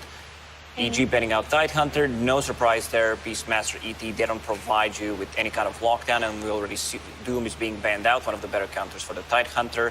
Avicii had a decent amount of success with the Tide. And this is what we were talking about how they're just going to ban these really strong offlane heroes in this phase, and we're not going to be left with the ideal pick here, and that happened with the Tidehunter and the Timbersaw. ET's just been so excellent, really, that if Avicii don't ban something like a Luna or a Terrorblade, this is the kind of draft that EG wants to play. Yeah, I believe these two heroes that you just mentioned, Effie, are going to be highly contested by both of these teams. I think maybe we're going to see both of them actually being picked if they're not banned out. One thing I wanted to see coming into this matchup is EG getting more tower damage. I'm talking about sieging the tier 3 towers, and that's exactly what they get from the Beastmaster. We still don't see the carry, because Avicii Gaming, historically, they've been the team that decision-making in the late game is always going to be good, always going to be top-notch. They're going to turtle as much as they can, so you need to be able to break them. This Invoker ban from Avicii, a little bit surprising, but given their heroes, I do suppose that it makes sense, right? Invoker can purge Jingasax, not the easiest hero to gank mid with Lion and Monkey King duo support, so. What hero would you be thinking them for Abed here? So actually, let's go to the other mid laner for Avicii, because you were saying that you want Ori to just feel good right now. You want him to feel comfortable. What are some heroes that we could be seeing here for Ori that would get him back in tip-top shape? Lina, Puck, TA, these are the classic Ori heroes. Even a Dragonite, if the matchup is good, he's not the most flashy hero, but gets the job done. I think Void Spirit is also a very good hero for him and a good hero in this meta. It's just that yesterday's performance on it wasn't ideal, but he has impressed on it before. I've seen him come back from 30k net worth deficits, but he did have a Doom with him, so that makes a huge difference. I wouldn't mind seeing a Void Spirit for him, that's for sure. It's just depending on what Spirit hero they go for Aved here, it might end up being a mistake, right? So a lot of it is up in the air. And there's the Luna ban that we were talking about. That makes a lot of sense. Because Luna plus Beastmaster, once these heroes group up together early on, it just feels so good. The tower push that you get from it is insane. You get a lot of team fight as well. Luna with the Eclipse, Beastmaster core to set things up, and also Beastmaster against Monkey King always going to be good with the Axis, providing vision with the Hawk. So Monkey in this game might not have the best game. Because usually, if that's a position for Monkey, he spends a lot of, like 90% of the time, just sitting on the trees. Absolutely, and I'm glad you brought up Vision, actually, because with the combination of ET and Beastmaster, it seems like these areas like Roshan or the Triangle at some point are not ever going to be secure for Avicii if EG do manage to win their lanes and snowball that into an advantage. Monkey King is an incredibly popular hero, and I can see why, but as a support, he's so easily countered, especially by heroes like Dawnbreaker and Beastmaster that are wildly popular in the meta at the moment. So then does that deter the potential flex of the Monkey King? Because you were talking about the whole idea of picking offlaner in first phase, but most teams have been trying to either pick support plus flex or two supports straight up if they have the two picks, not the first and fourth pick of the draft. I don't think there's anything wrong with Lion and Monkey as your position 4 and 5, because Lion fixes a lot of the drafts. Sometimes you see like, IO plus one extra hero that doesn't have any kind of silence stun, and then you're in a bit of a trouble, which allows enemy to pick heroes that could potentially abuse that. Lion fixes a lot of those issues. Also, Lion directly counters Ovid's hero pool, right? Puck and Storm and Ember. So it's a nice thing to secure for yourself early on in the draft. It's just that Monkey King 4 here doesn't seem like it's going to have the greatest game. There's a Storm 4. You were talking about some of the Spirit heroes. Storm is definitely in that pool, very confident on the hero, and a hero with a relatively high win rate this TI. Well, currently it looks like a good Storm game, right? All there is a Primal Roar. There's no instant stun from the ET. He can jump on him in the backlines and get rid of that natural order fairly quickly, and that's going to be very useful in team fights. I can see him going for something like Orchid BKB this game just to make sure that there's no issue in what he faces next, right? Because I believe there's still a disruptor in the pool, which is typically what teams would go for in this case. Yeah, they might need to get some kind of silence for the Storm Spirit. Lina also still available in the pool. I don't think you want to go for Ember type of a hero because he just loses the Storm. Yesterday, one of the games, I believe I said 60, maybe even 65. Oh, well, there we go. Sometimes you just have to go for it. Because it goes both ways, right? Ember can also catch Storm and things like that. It's just that his job is much harder. Yeah, for just the laning stage, Storm Spirit feels much, much stronger. And we talked about the silence. You brought it up. Skyrat Mage is going to be that hero, the instant silence that will provide a bit more lockdown for the Storm Spirit. He definitely does not like the play into you. Already mentioned the itemization that Storm will need to go for. I think, like, even though you're playing into Beastmaster, but that's just the nature of what happens if you pick him early on. Also, the Slight plus Chains combo is incredibly prominent with Skyrath Mage, right? You'd think to yourself, yeah, I'll combo with Roar, but it's actually much more low committal to do it with a Ember early game. They should be able to vert Storm, Monkey King, even Medusa. Yeah, between the natural order and the ancient seal, you have so much magic. And it's insane how much damage you can deal with that. I think Avicii Gaming needs to get rid of Ursa because he feels super strong against the Monkey King and be inside the Wukong's command, even though it's going to be a position for Monkey from what it seems. Natural Diffusal builder, which is also going to be great against both Storm Spirit and the Medusa. I just overall love Ursa against Medusa matchup. And it's EG's Radiant, so that means that once you do the switcheroo, once the tier 1 towers fall, you can always go to the top lane and threaten the Roshan, because you have really good heroes. Beastmaster will be providing the vision. That means that Avicii Gaming need to play around the Roche pit, which is something is that they don't want to. They want to be playing the bottom part of the map where they have vision. That's a very good point. I'm looking at this Medusa pick right now, and honestly, Avicii are in dire need of some sort of defensive offlaner that can come and help when the triangle gets invaded, right? But they've already banned everything out at this point. What's left is potentially a Mars, but I don't consider him the greatest defensive offlaner. So Avicii could just take a different approach. Oh, it's AM game. Like, they need to ban out AM. These are the heroes that work the best in the lane, both Legion Commander and Slardar, because they don't need mana. They can pressure. Even if you use counter spell, you're still going to get dueled, and Slardar one of the best ones against AM in the lane for sure. So they need, I believe it's just going to be AM or Ursa, whichever one is not banned, the other is going to get picked for EG. I will agree with that, absolutely. Especially just to go back on the point that I was talking on, there really isn't some kind of defensive hero to help this Medusa at the moment. There's the AM ban you were talking about, so let's see if the Ursa gets picked up here. It's not the greatest Ursa game, but if they hit their tempo, it'll become incredibly potent, right? Because typically later on when he plays versus heroes like this, like Medusa and Lion, he's going to get kited, and Monkey King even when he gets items. But if they just want to play this early game snowball advantage, which is EG's playstyle, they win the lanes and just choke enemies out of the map, Ursa could work here, like Rafael was saying. Oh, thanks. What about this matchup, the core-to-core, particularly against Medusa?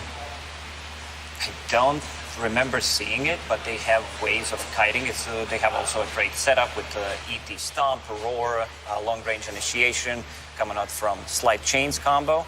And it also gives them a bit more tower damage. Maybe that's why they decided to go for Clinks. Instead, something that I brought up is sieging the tier 3 towers, which is going to be important. And Avicii Gaming with Medusa, I think they're going to feel pretty safe just sitting there inside the base if things don't go well. Yeah, they don't necessarily have the greatest hero to go in here. Okay, Bloodseeker. Last pick, Bloodseeker offlane here. Is that... I don't particularly like it so much, but I understand what they're trying to do with it, right? They want to just instantly kill a target, right? You could put it on Storm Spirit and then him and Lion just go kill the Clinks together very quickly. Also, they can just use the Rupture for early aggression, which is what I was trying to say. If you're not going to go for the defensive offlaner that's all been banned out, you have to play the aggressive playstyle. You have to pressure them in order for them to not pressure you. And it's one way to buff up your Medusa. I maybe expected something a bit more defensive, something that can defend the towers. Bloodrite is okay-ish. It's not your, Earthshaker, Underlord type of the hero. But looking at the drafts, I never had a really good read on Clinks, to be honest, like how strong he can get, because he gets pretty strong early on. So, yeah, I think both drafts look relatively strong to me. Okay. Well, the final point I'll add is Avicii, team that likes to delay the game. Bloodseeker, great at lane cutting if you go for the Veil build that used to be so popular, and it's getting popular again. So who knows? Maybe they can play the game. But I'm gonna wait for that because I want to hear your final thoughts here, Effie. He gave me his. Is there any draft you favor? I favor EG's draft a little bit more just because it does seem like they can run them over. This Bloodseeker pick, I have to see it properly to understand, but I don't see a clear Rupture target. I guess maybe the ET, but like Clinks is going to stand there and shoot his burning arrows anyway, right? And he's going to do it on the Roar, he's going to do it on the Chains. We'll see how it goes. Well, before we get into the game, we do have an exclusive interview with EG's coach, Boba, and Frankie's on the sidelines to ask him the questions. We did. No.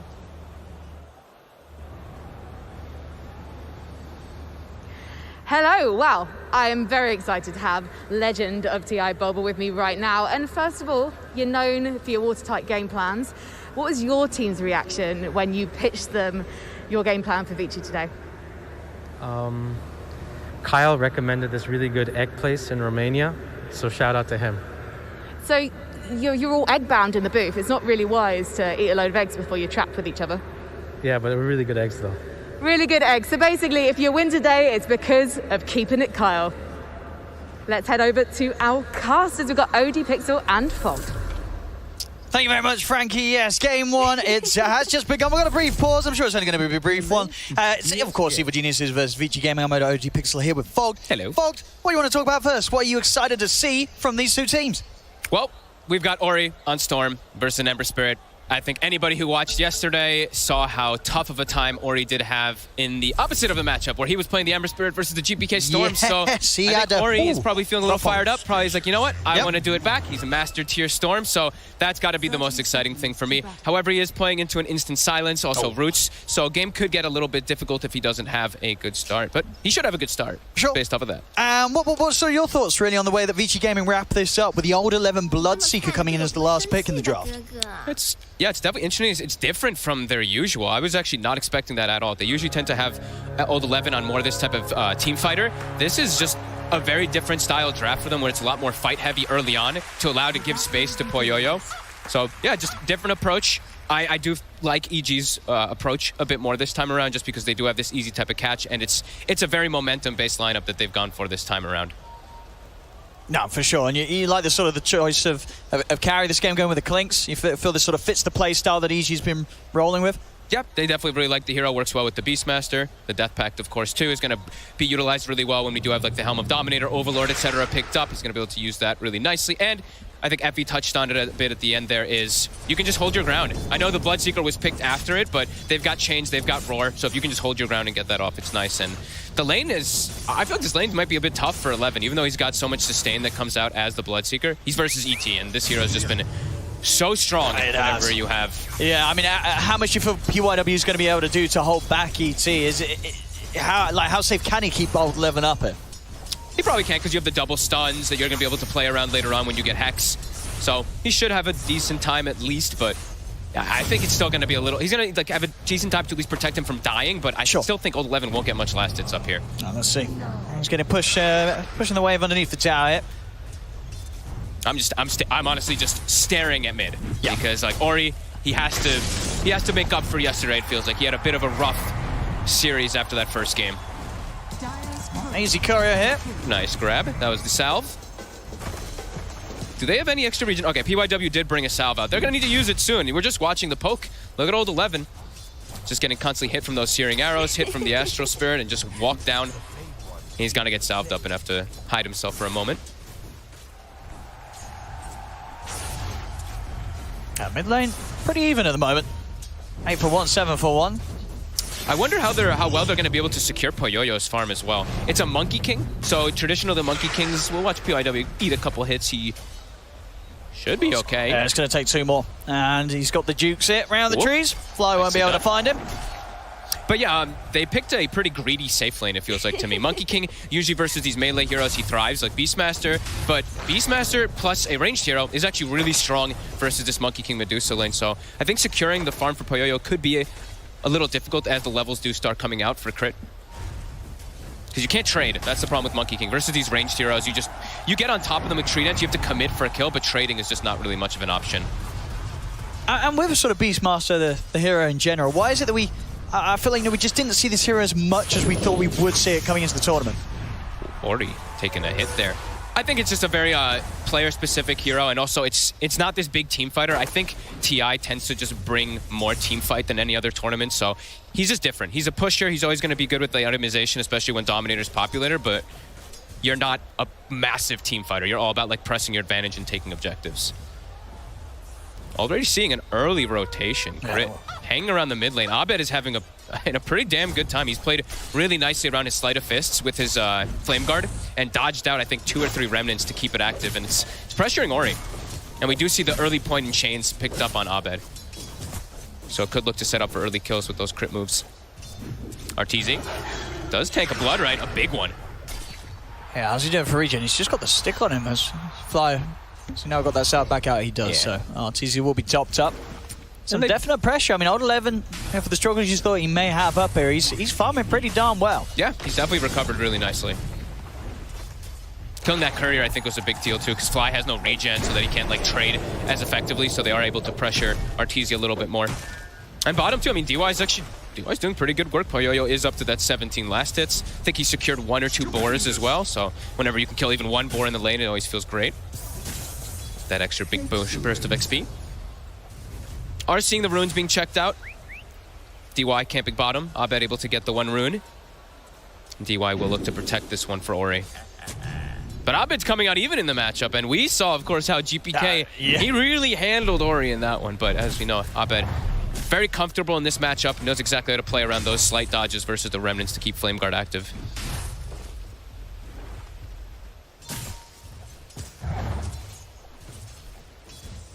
I mean, all things said and done, out of all 3 lanes, all cores are having a fine time. Nobody's getting bullied completely. First blood will finally fall on the top lane.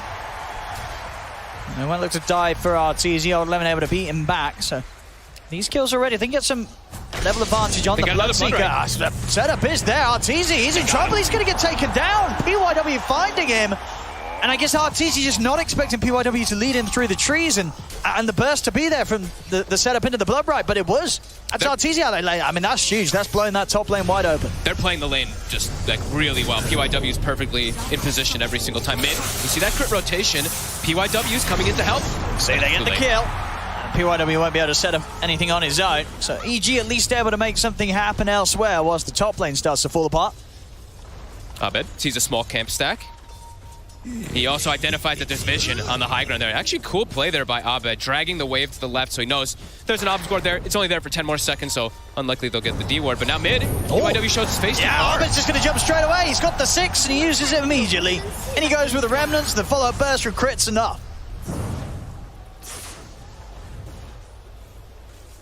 Making sure only used to cut the couple there as well. He's still got the remnant to reset and return back to the lane. And immediately double-checking runes. Fly checks top rune. They have crit double-stacking Ancients to make sure that the Clink stays able to catch up after this little of a tough start in the laning phase. And they will be able to get that Illusion rune top. Abed also steals the small camp stack that we were mentioning from before. Really looking to shut down Ori.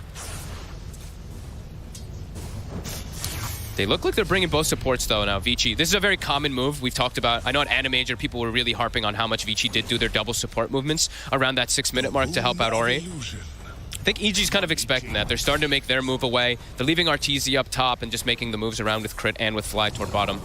I mean, top Arteezy's got to be careful. He really PYW's does. coming over again. 6 is about to be there on old 11. If they get any sort of setup onto Arteezy here on his own, he's not going to stand a chance. Bottom lane, trying to get him with the aggression, EG. 2 supports backing up Ice, but Poyoyo keeps himself firing up back. We'll see the attempt up top, but not quite able to go there. Old 11 didn't quite have that level 6 here. Still waiting on it in a creep or 2. They've slowed down Arteezy so much. We've seen a lot of times with these Clinks, they just rush the Maelstrom without even boots. He has to go boots in this matchup just because he's getting run down. And yeah, old 11 is gonna be 6th now. Yeah. With treads, with Urn, very strong. I mean, can Arteezy even stay up here on his own now? It seems so dangerous. Perhaps waiting for them to maybe overcommit, checking if Abed has a TP, then they'll probably look for a counter gank play. Doesn't want to just straight up abandon the lane. They are seeing the rotation, though. They have this ward that Fly did place yeah, he's before got he to left get the out. lane. Yeah, he's backing off. Yeah. Arteezy knows he can't stay up here any longer. They already have a jungle ward, though, placed for him, so they're going to be able to watch him if he ever does farm these camps inside their safe triangle. Abed, though, since he sees the storm move top, immediately starts pressing onto mid, looking to go for some tower damage. And they will send Poyoyo to the mid lane. So, again, both of these safe laners abandoning their lanes. Yeah, and Poyoyo, as the Medusa, can sort of sit around and farm this mid area of the map without any threat from EG's heroes? Yeah, they've got the counter gank, same thing, right? Like Ori, he walked top, he didn't make the teleport, so he didn't have to use his teleport. Same thing for old 11, they both have TPs available. If Poyoyo gets gone on, I mean, he's priority number 1. They'll double TP to protect him. So laning phase, first 8 minutes, Avicii, about 1k gold up because of that top lane being so successful. 900 ahead of the Clinks on that Bloodseeker. The difference in the carry here for Cyril so far with the ease of lane they had to start things off with. Arteezy gonna have to do a little bit more of a recovery than Poyoyo. First, and also, Avicii takes the first tower. Usually the team with Beastmaster is the ones who end up getting that first one, but EG will quickly catch back up as bottom will get sieged. Nice Avicii as well. They're keeping the 3 heroes up around this tier 2. Again, just Arteezy having to play so cautiously. He's been completely left on his own on this half of the map by the rest of his team with EG looking for these sort of objectives. So yeah, just such a scary game for Arteezy in these early stages. It's great prioritization coming out from Avicii. Just, keeping everything up there top, making sure that Poyoyo has all the space in the world. EG does have, of course, that recovery method being built up. We see the stacks, triple Ancient, double hard camp. So he will be able to farm that. Once he gets his Maelstrom, of course, we've seen this time and time again, the burning barrage on it, so. Stupendous. I mean, what's the plan here for EG? How do they free this game up a bit more for Arteezy, getting this space secured? Well, as long as he's not getting invaded into his triangle, I think it's now okay. Like, everything's starting to stabilize for them. They're going to start looking to rotate and collapse on mid with Ice soon. And already they have pretty deep vision as well. Both teams actually with kind of similar style of vision this game. PYW looking for the smoke up. They're taking Ori bottom. So what sort of setup they can get? D-White scanning things out, but Abed knows he's watching. They're watching Abed, though. Look at this early ward they placed on the Tinker spot. Ooh, a lovely little dodge there from Abed as he avoids death, absolutely. He gets caught by one of those stuns. He is gone. He has a regen too, so he's back all the way up to full. And walking into their jungle is a little scary for the supports. Walking into a Beastmaster with all these creeps. Look at PYW getting slowed down. AG, they're just charging straight for the line. They'll get him. Jump over with the Remnant. PYW's gone. They might want to try for more underneath the tier 2. DY and Ori are down here. They're thinking about it. They have Roar at the ready from Ice Ice Ice if he wants to lead in. Quick jump from Arbed over to the side. I can hear the It's going to be okay here. Ori not wanting to go for the grab. No, there's a lot of EG around. Did you? He slighted and Quelling bladed the tree during the slight to cut DY. damn. I mean, it doesn't kill him, but it was a little bit of fancy footwork. I was going to say, just sort of saying, hey, I'm going to do this. Watch out, DY. I know where you are. Yeah. Well, there we go. We've got to look out for those plays coming out again from Arbed. Yeah, DY has to be very careful since he's playing versus the Beastmaster. That's another reason why EG did pick it, since that Monkey King was picked so early on. Going to always be able to scout out inside the trees there for Arbed to do that. Both teams just getting a lot of farm though. Just chilling back. Poyoyo must be quite happy just sitting inside the triangle. RTZ not doing nearly as well as the Medusa. Already level 9 on Poyoyo. RTZ's only level 7. Yeah, nice. Poyoyo's having a great time. And the fact that Old 11's getting so much as well. At this stage of the game, Avicii Gaming very much having 2 carries almost with Old 11 farming as well as he has done from that off lane. RTZ's game might be pretty difficult. Like, Old 11's just gonna Atos him, just blood right full commit onto him inside most of the team fights, I feel. He really almost has Atos. It's about to be done. That's when we'll probably see the big action kicked off from Avicii, but they might look to anyway fight around mid tower since CG is collapsing with that Beastmaster. See what they want to do about this Avicii Gaming TP. Coming over from Old 11. He's ready to join the crew here. It's Avicii Gaming. Everybody apart from DY right now around this mid lane. The tier 1 falling slowly. Poyoyo's going to start to try and clear it out. Haven't shown the blood right. That's their best way to wave clear besides the Medusa snake. We'll stop the push though with that snake, of course, and EG's gonna smoke. Look to catch around the ancient side. I think they're recognizing that, you know, it's RTZ's not able to farm the ancients because he doesn't have Maelstrom, and Poyoyo's just freely farming ancients at every single one of these camps, so they have to slow him down. They've got to do something, and they have got good kill potential with the Mystic Flare. Ancient.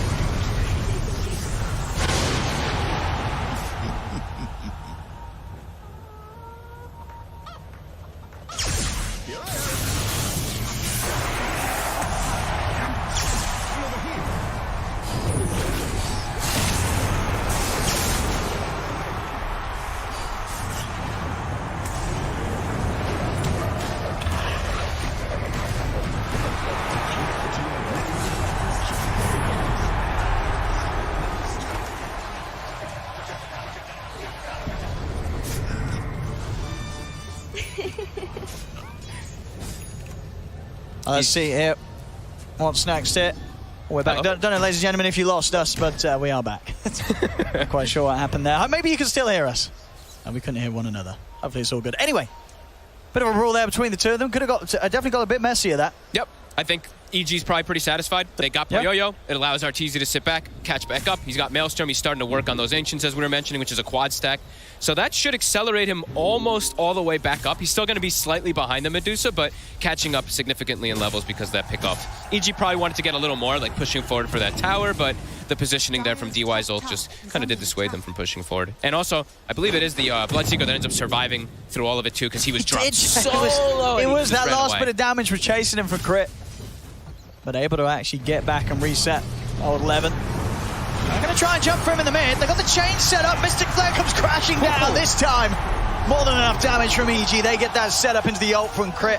And not many heroes are going to stand a chance at this stage of the game. So much damage at this point.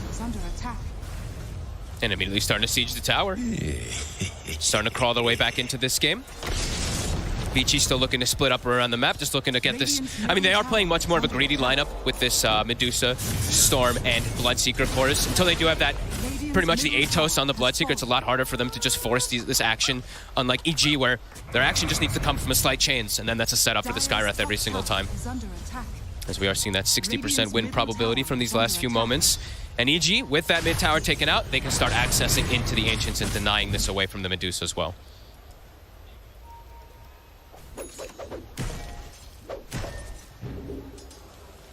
Backing off from the mid here as well. 15 minutes in, just 3-5. PYW has been quietly farming the top lane for a very long time. He is 600 gold from Blink Dagger. Should have a pretty decent timing on that one. Yeah, that's going to be pretty huge. It's all about the catch for both these squads. The amount of follow-up. EG just has clear, like look at this ward. They just completely sees all of Avicii walking through, even the ward up on the high ground right above there too. It's gonna see them walking even more so through. So clear information right now for EG of what they want to do with their next move. And Abed's invis, or sorry, smoked up. Yeah, ready for that chain setup. And they even had like a Hawk even as well on top of Old 11. So they want to go for that. They know that how much is standing around Old 11 here. They just need the Skywrath in range with the chains. To see Poyoyo picking up his Manta, so he's got much more survivability versus that chains combo. He's gonna always be able to disengage with it, so understood why he's gone for this item build this time around rather than we saw the S and Y earlier. Needs a way to be able to disengage from the Ancient Seal and those chains. And now up to 1k gold lead for EG. Arteezy's getting all the space in the world to just sit back while his team pressures the Ancient side. Avicii might have to just smoke and potentially just try to clear their Ancients because Poyoyo's getting a lot of farm denied away from him. EG dealt perfectly with the way that Avicii were able to gain that lead in the first sort of 12 minutes or so of this. Addressing the problems directly, and now Avicii Gaming, they're the ones that have got to try and rectify the state of the map right now, of EG taking control. Look to clean up the creeps. 2 boars down. Will they get the Centaur? They won't. Slow-paced game, though, Owen. 3-5, 1640. Dire are scanning. Stupendous. Who sort of benefits from it the most? Do you just sort of look at the Medusa and feel that Avicii Gaming are going to be the more comfortable with this sort of slowdown in action, or Avicii always got the tools? You know me. There's an ET on one side. That's true, the ET. And I mean, Natural order is a pretty good mechanic. Yep. And Arteezy, he's gotten total time to catch back up. He's still behind, as we say, versus that Medusa, but so many recovery points. And the game for Ori is difficult. He's going to be going for the Orchid build since you pretty much have to on these Storm Spirits, but a lot of different things that can just trip him up. The instant silence, the chains, these 2 things are just easy. It's either one of them just catching onto him and he's just likely dead. And, no sort of ways to bail him out either. It's not like Avicii Gaming have any sort of save. And we're just going to bail Ori out. He gets caught, he's dead, absolutely. Exactly, yeah. Ice already has the Helm of the Overlord too, and looks like they're going to find another kill with that. Just amazing vision that they have, really. Like, EG's just constantly able to play around this because they have all these deep wards down. They have the Hawk they can play around too, and Avicii just doesn't seem like to be able to fight back. No, not at all. With a Beastmaster lineup, we're getting even 1 kill. Yeah. Straight to the Roshan. And with that continued vision around it, they're going to have any sort of information on Avicii Gaming approaching immediately. It's just dead too fast. Their actual best teamfight hero is the Monkey King in this game until Deuce starts to feel like she can get involved. So a free one for EG. Very crisp macro movements. That's just solid stuff. They're just controlling this triangle completely. Yep. They're going to try and fight Avicii. They're going to go with the zip and straight over there. The counterplay, Ori is just gone. But they'll lose the Aegis, but they don't care about the CG. They're more than happy with this sort of a trade, as Old 11 also taken down on the front of it all. Now the chase comes out from Abed. Straight over towards the Deuce, and Poyoyo will be able to remove the chains with the Manta, but they're still trying to dive in onto him. Over to the side, the tree is cut. DY hits the ground. You've got Abed just diving into the base, past the tier 3s, chains him back up. He's going to be able to kill the Medusa. Poyoyo's dead. Get back out of it. DY cut down as well by Crit. As EG, I mean, it's picture perfect, really. I mean, what did EG Gaming do? It was sort of a slow start, and then as soon as they lost that triangle to EG, they lose the Roche, they lose the team fights, and now this sort of a hit where pretty much the entire team goes down. I mean, EG's just hitting their timings, and Avicii Gaming, they're getting shaken up real bad. Crit already has Natos. So that offlane Bloodseeker, who ideally wanted to get some type of pickoffs off, hasn't even gotten an opportunity, it feels like, to use Rupture, to even use his Atos. And as we mentioned, Ori, that was a big risk. He's just dead every time if he commits like that. He needs to have somebody else start the fights. I mean, he needs to have his next item, really. He just got the Orchid. But I mean, as you said, though, it's just such a hard game to play with the Orchid alone. You've got nothing to protect yourself. Yeah. EG is absolutely going to catch you. You can only go in and silence one hero. He has to have the bodies going for him first. Like DY has to throw his life away, or Bloodseeker has to just throw his life away so that the Storm, so Ori can actually get to play his hero in these lanes. are in these team fights, because he's just get chains, get silenced every single time he's dead. Yeah, I know. And look at this as well. Ichi no stopping straight round to the bottom lane. And look at Abed too. He's had the javelin locked the whole time for that Maelstrom, and he's just gone straight for BKB. They might just end this game really early on. Absolutely. I mean, with the push potential that the Beastmaster can help them with, they have every means to take a sort of early high ground. They take one more fight against Avicii like that one just now outside of the base and are able to wipe them. You know, these tier 3s of Avicii game are going to get focused very early on in this game. And they're even just pushing bottom. Like they have to address this on the side of Avicii because of how big the Beastmaster is. They're always going to have to send a hero to react. And because of this, now look at EG. They're look at this wraparound. I don't know if Avicii game is going to be ready for EG coming from this angle. They're trying to bail out. They know. Odd 11. He will manage to TP out. PYW and DY, they are going to fight back. Zippo, but Ori's just gone. He just disappears. Did he even get it disabled? I think he just died to the sheer damage. It was just the raw damage. He goes and he's just gone. That's not even with everybody, too. Ice was still just lingering around the mid lane. They kill the Skywrath, but they lose 3 big ones. I mean, everything continuing to plan here for EG. It really has just been picture-perfect planning for them. Yep. After those lanes didn't go perfect for them, they, like you said, invading the triangle, denying that away from the Medusa seems like a recipe for success, as they have just so much dominance now. 2 tier 2s taken out so early on. Now just going for top as well, and the control continues. It's going to be another tier 2 soon. Yeah. I mean, if they keep this pushing and turn just the tier 1 into a tier 2 as well, I feel like this has got to be one of the games where all tier 2s have gone down the fastest if EG keep this up. I agree. Just some insane push in early game here from Evil Geniuses. Vici Gaming, they've got to regroup, gather themselves, and think about how they're going to hold in any sort of team fight. They're going to try another move here. Ori, it's going to go straight over towards Fly, but Fly's pretty tanky here. The blood fight will come out, but Fly's still alive. They've silenced Ori. Ori's gone. DY as well. The damage comes through from Artesia's. Old 11 hits the deck. Fly will fall, but now Poyoyo surrounded by EG. P1W will attempt to help out, but he can't keep his Medusa alive. Poyoyo falls, and they're going to call it 22 minutes in. Evil Geniuses just destroyed Vici Game, but they just slammed them out the way. This was a complete beatdown, and EG, I mean, this is the cleanest Dota they've brought out so far. It was picture perfect. They 10 minutes ticked of all the perfection. boxes. Wow. Like actual 10 minutes of perfection, right? They had Ori's number. It feels like Vici just slowed down a little bit too much, didn't utilize that heavy farm that the Bloodseeker had at the start, weren't able to force any fights, and then EG just hit this timing of the Beastmaster, started the push, took over Ancients, and like you said, perfect. That was, I mean, that's just one of those games that I think from any sort of the other teams here or people interested in higher level Dota, you just watch back that replay and just look at every single movement that EG made drawing up to the closing of that game, because you just can't let them do that. I mean, EG game, they just had nothing. The few fights they turned up to, just complete shambles. You know, Ori's going in, he's dying immediately. And, well, yeah, that's a rough game one for Vici Gaming. They are going to really have to pick themselves going into the game too, folks. One of the best vision games, I think, if anybody does want to look at for those, like 10 minutes, because they had absolute vision control. They saw all the moves Vici was trying to make.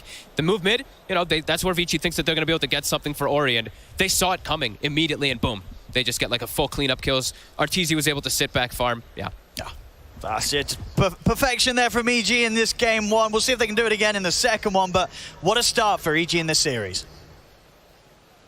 Thank you so much, Odie Pixel5. My goodness gracious, that was a game. A blink if you miss it. EG coming out in full force. Tsunami, my man, I haven't seen anything like that on the stage so far. Odie Pixel said it. It was near perfection. I don't really think that you could have optimized any more than that entire game, which is funny, Jenkins, because you and I were speaking before this entire day started about how Vici Gaming prides itself on optimizations and how EG may be not taking the same early game approach, but here it just seemed all flipped on its head. Yeah, I think the question we had was, so the way Vici likes to play is they're one of these teams that they will rotate heroes around in the laning stage just for efficiency. They don't do it for kills. They're not going for these like smoke plays or anything, but they just put this wall in front of you in the laning stage where, like, you know, there's a Grimstroke in the safe lane pushing the wave out safely from trees with the Quelling Blade. Somebody's jungling. They just do this like efficiency in the 10 to, you know, until like 10 to 15 minutes.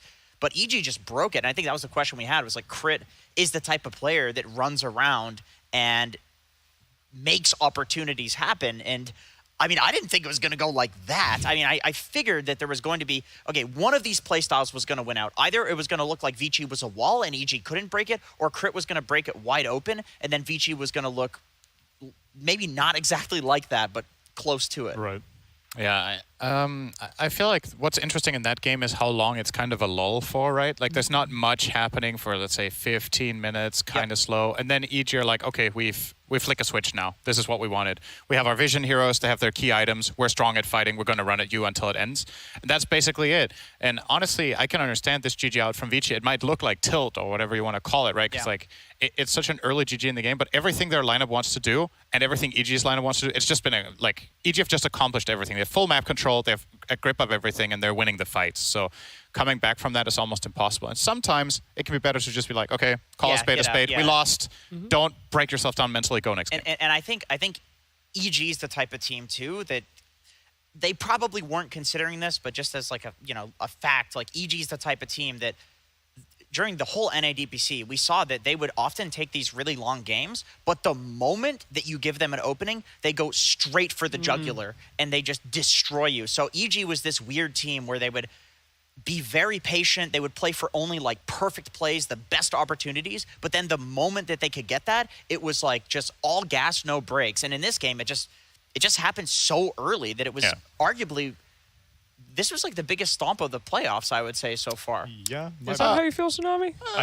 Secret OG, maybe? Game 2? Yeah, but at least they fought until that was like, an EU stomp. They fought it out. Yeah. And at least like tier 3 towers are falling at some point, tier 4 towers, so you call GG after that. Whereas this one, and it's what I have been critical of for Avicii for a long time. I don't think that they have the same killer instinct that Evil Geniuses does. Even though both these teams have been proven to be very consistent, Avicii Gaming is just consistent to a slightly less flamboyant degree, and they will be top 6 finishers consistently, but rarely ever grand finalists. Well, this is the chance to prove it, right? I mean, they've got to win this one out and move on forward.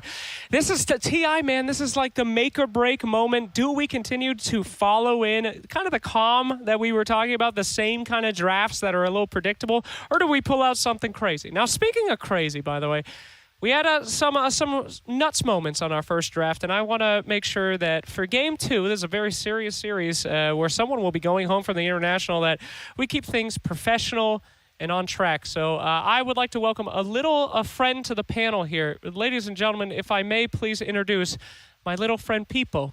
Peepo the tiny meepo. Now Peepo is here because, don't touch Peepo. Peepo is here and he does not like it when people say cringy or weird things. So Jenkins, if you ever say anything, you're going to make little Peepo cry. Don't touch little Peepo. Three bees can replace every bird. Birds are not held accountable. They should be held accountable. Oh, he's blurring out. He doesn't like that. You're fading him from existence. I blurred him out. Don't walk in front of little people. Hey, what the? Little people cries. Do not do this. Anyway. Who's been a good boy? Don't touch little people. Focus on the panel. Thank you very much. Very important match here. And little people, he will cry tears of shameness for what you've done here today. Anyway, we got a little piece here to give you guys some more insight into Avicii Gaming. Do not touch little people, please, as we take you over to there. Let's take a look. Little people. 就是整个 TI 生涯里面最伤心，或者说最惋惜的一个场景，应该是在，那可能是 TI 6那年，我好像在以后们打的 TI 嘛。 然后那年小组赛也比较顺利的。然后我们赢了 A 队以后，我们已经锁定前6了。然后在下一场的胜者组决赛那个比赛中，我们就是那一场比赛对我们来说很关键。我们在那一轮遇到了一击战队。当时其实我们觉得一击并不是很强，我们挺有信心拿下那场比赛的。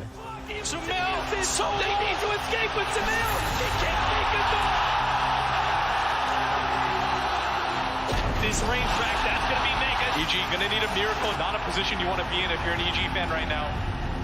纣王，然后当时场面我记得我们还是挺优的，甚至一度破了别人的3路，已经出了超级兵。The EG might just not have the bodies to do this. Can they get PPD out? He gets the first half away, but no! The extra damage comes out from the Warlock. A Bears. A fatal bond eliminates him, but side. He almost side. They're side gets him. They hold. EG, can they do it? Any pick off on a court might enable them to still win this game. EG might be able to do this. Genius is holding. They're holding his defense here again. If they kill him, he'll take him out. They revive back in his here. Oh, the throw going down. The throw down to Avicii. He hooked it. Game one.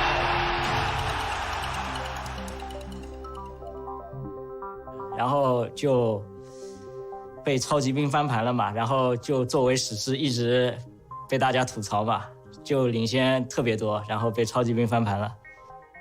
TI 上的超级兵翻盘，因为我跟艾斯的关系也好嘛，然后我就打完特别生气，然后就非常生气的指着他说：“哎，你小狗实在让我太失望了。”然后直接影响了我们那一把输了以后，直接影响了我们第二把的心态和操作，直接导致我们第二把输的很利落。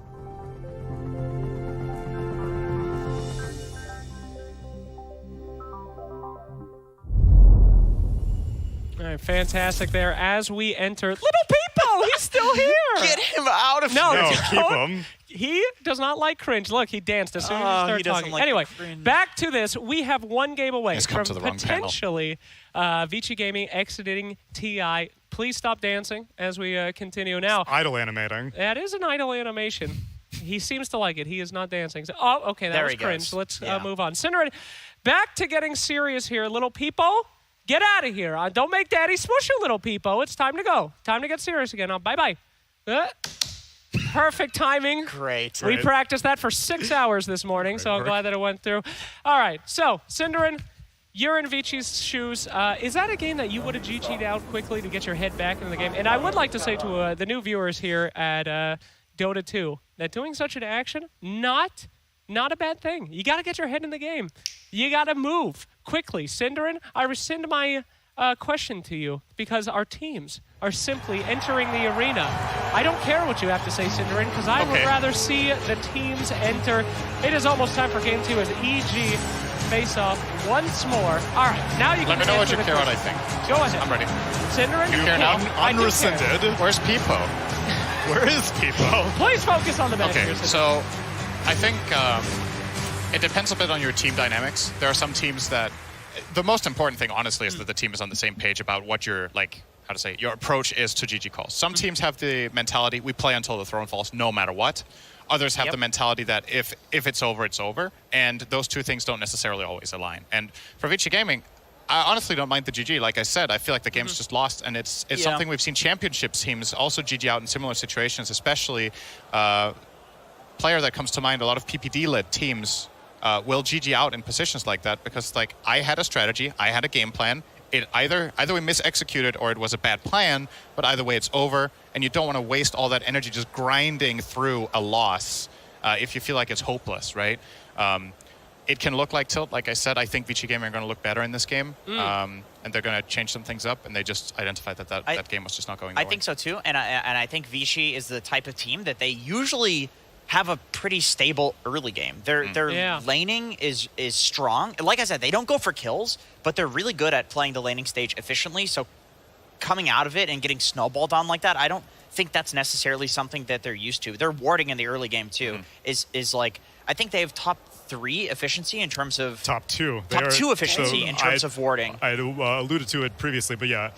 There's this interesting metric on how efficient you are with your sentry wards, how many sentry wards you place to find an observer ward. LGD, obviously the best because they are seemingly the best at everything, but Avicii Gaming is a close second. Are you telling me that people actually keep track of the efficiency of sentry wards? Very much so. My goodness gracious. I don't even buy them. Yeah, while you were doing a little 100% efficiency. Researching that. That's right. You know, if you don't buy sentry wards to D-ward, that's 100% efficiency, guys. Divide by 0. That's right. So anyway, though, interesting to talk about these drafts again. Tsunami, you've been a little critical of Avicii for kind of playing by the playbook, always doing it the same thing.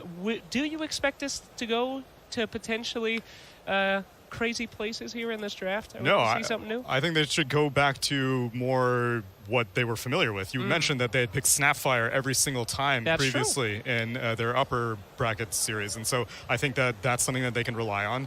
It's even tough for me to diagnose something that was wrong with them. I think it was just EG getting everything that they wanted. I think maybe ban out Ice Beastmaster. I think the vision thing was, to me, the downfall, especially in such a quick game. I think with Ice could have been on a variety of different heroes, but it wouldn't have ended that quickly. So giving Ice such a powerful vision hero, like maybe even ban out Nightstalker, stuff like that, I want Avicii to focus more on not letting Bulba get what he wants, not letting him have his Kyle Egg strategy come to fruition.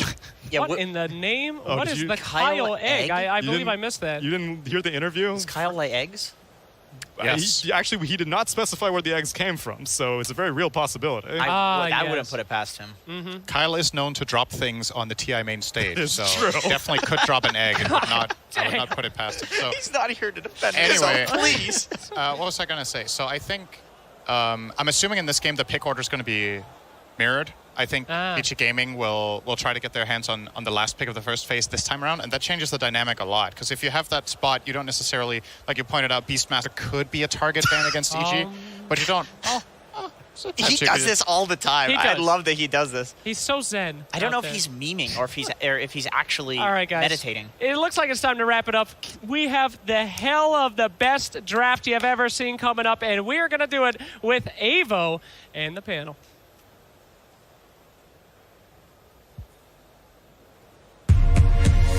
Evil Geniuses versus Avicii Gaming. Game 2. I don't know what I have to do, Slacks, so you will pronounce my name correctly. But my name is Ava Plus. I'm here with Effie and Lacoste. We're here to analyze Game 2, well, the draft specifically, between Avicii and EG. That Game 1 was a bit rough. Was it what we would expect, though, from Avicii, who... No, definitely. I mean, looking how Avicii Gaming played, they usually don't GG out. They did not lose... they even had a tier 2 tower. They had Medusa. They could have potentially tried to play. But sometimes you have to call it. Maybe that was the right call in this situation where they don't want to play this game for another, 15 minutes. Even though it's an elimination game, I would still prefer if they, play until the end, which some teams love to do. What I want to see from this one, from Avicii Gaming, is pick up the offlaner. Pick it up in the first phase because it got banned out in the second. Bloodseeker didn't really strike me as 11 hero. Yeah, it was a decent pick in terms of the laning because he has a high base armor against the Clinks. He was on top of the net worth, but I want to see him on something that can initiate, anything with a strength. Give him that Legion Commander, Nightstalker, Tidehunter. Tide's available, actually, and Doom is banned out, so I want to see them get Tidehunter here. Nope. Same start. Same start. Okay, so 11 throughout the group stage has gotten most of his heroes picked in the first phase, and they've relied on the Tidehunter, they've relied on Doom, they've relied on similar type team-fighty heroes, and just the fact that they've chosen to not go for that is really confusing to me because they just seem to be target banning his hero pool. I think this is a replay. Maybe we might have loaded into a replay. So very bizarre to me, but the Bloodseeker was very out of place in my opinion. Even if it had a good laning stage, there was really no rupture target. What do you gain from this Bloodseeker pick? It's not your Phantom Assassin that likes to move around in the team fights. Clinks can just stand his ground and deal damage while being static. And we see Tidehunter banned out. Timbersaw once again. EG understanding where the threat can possibly come from. Another Invoker ban. We already seen this.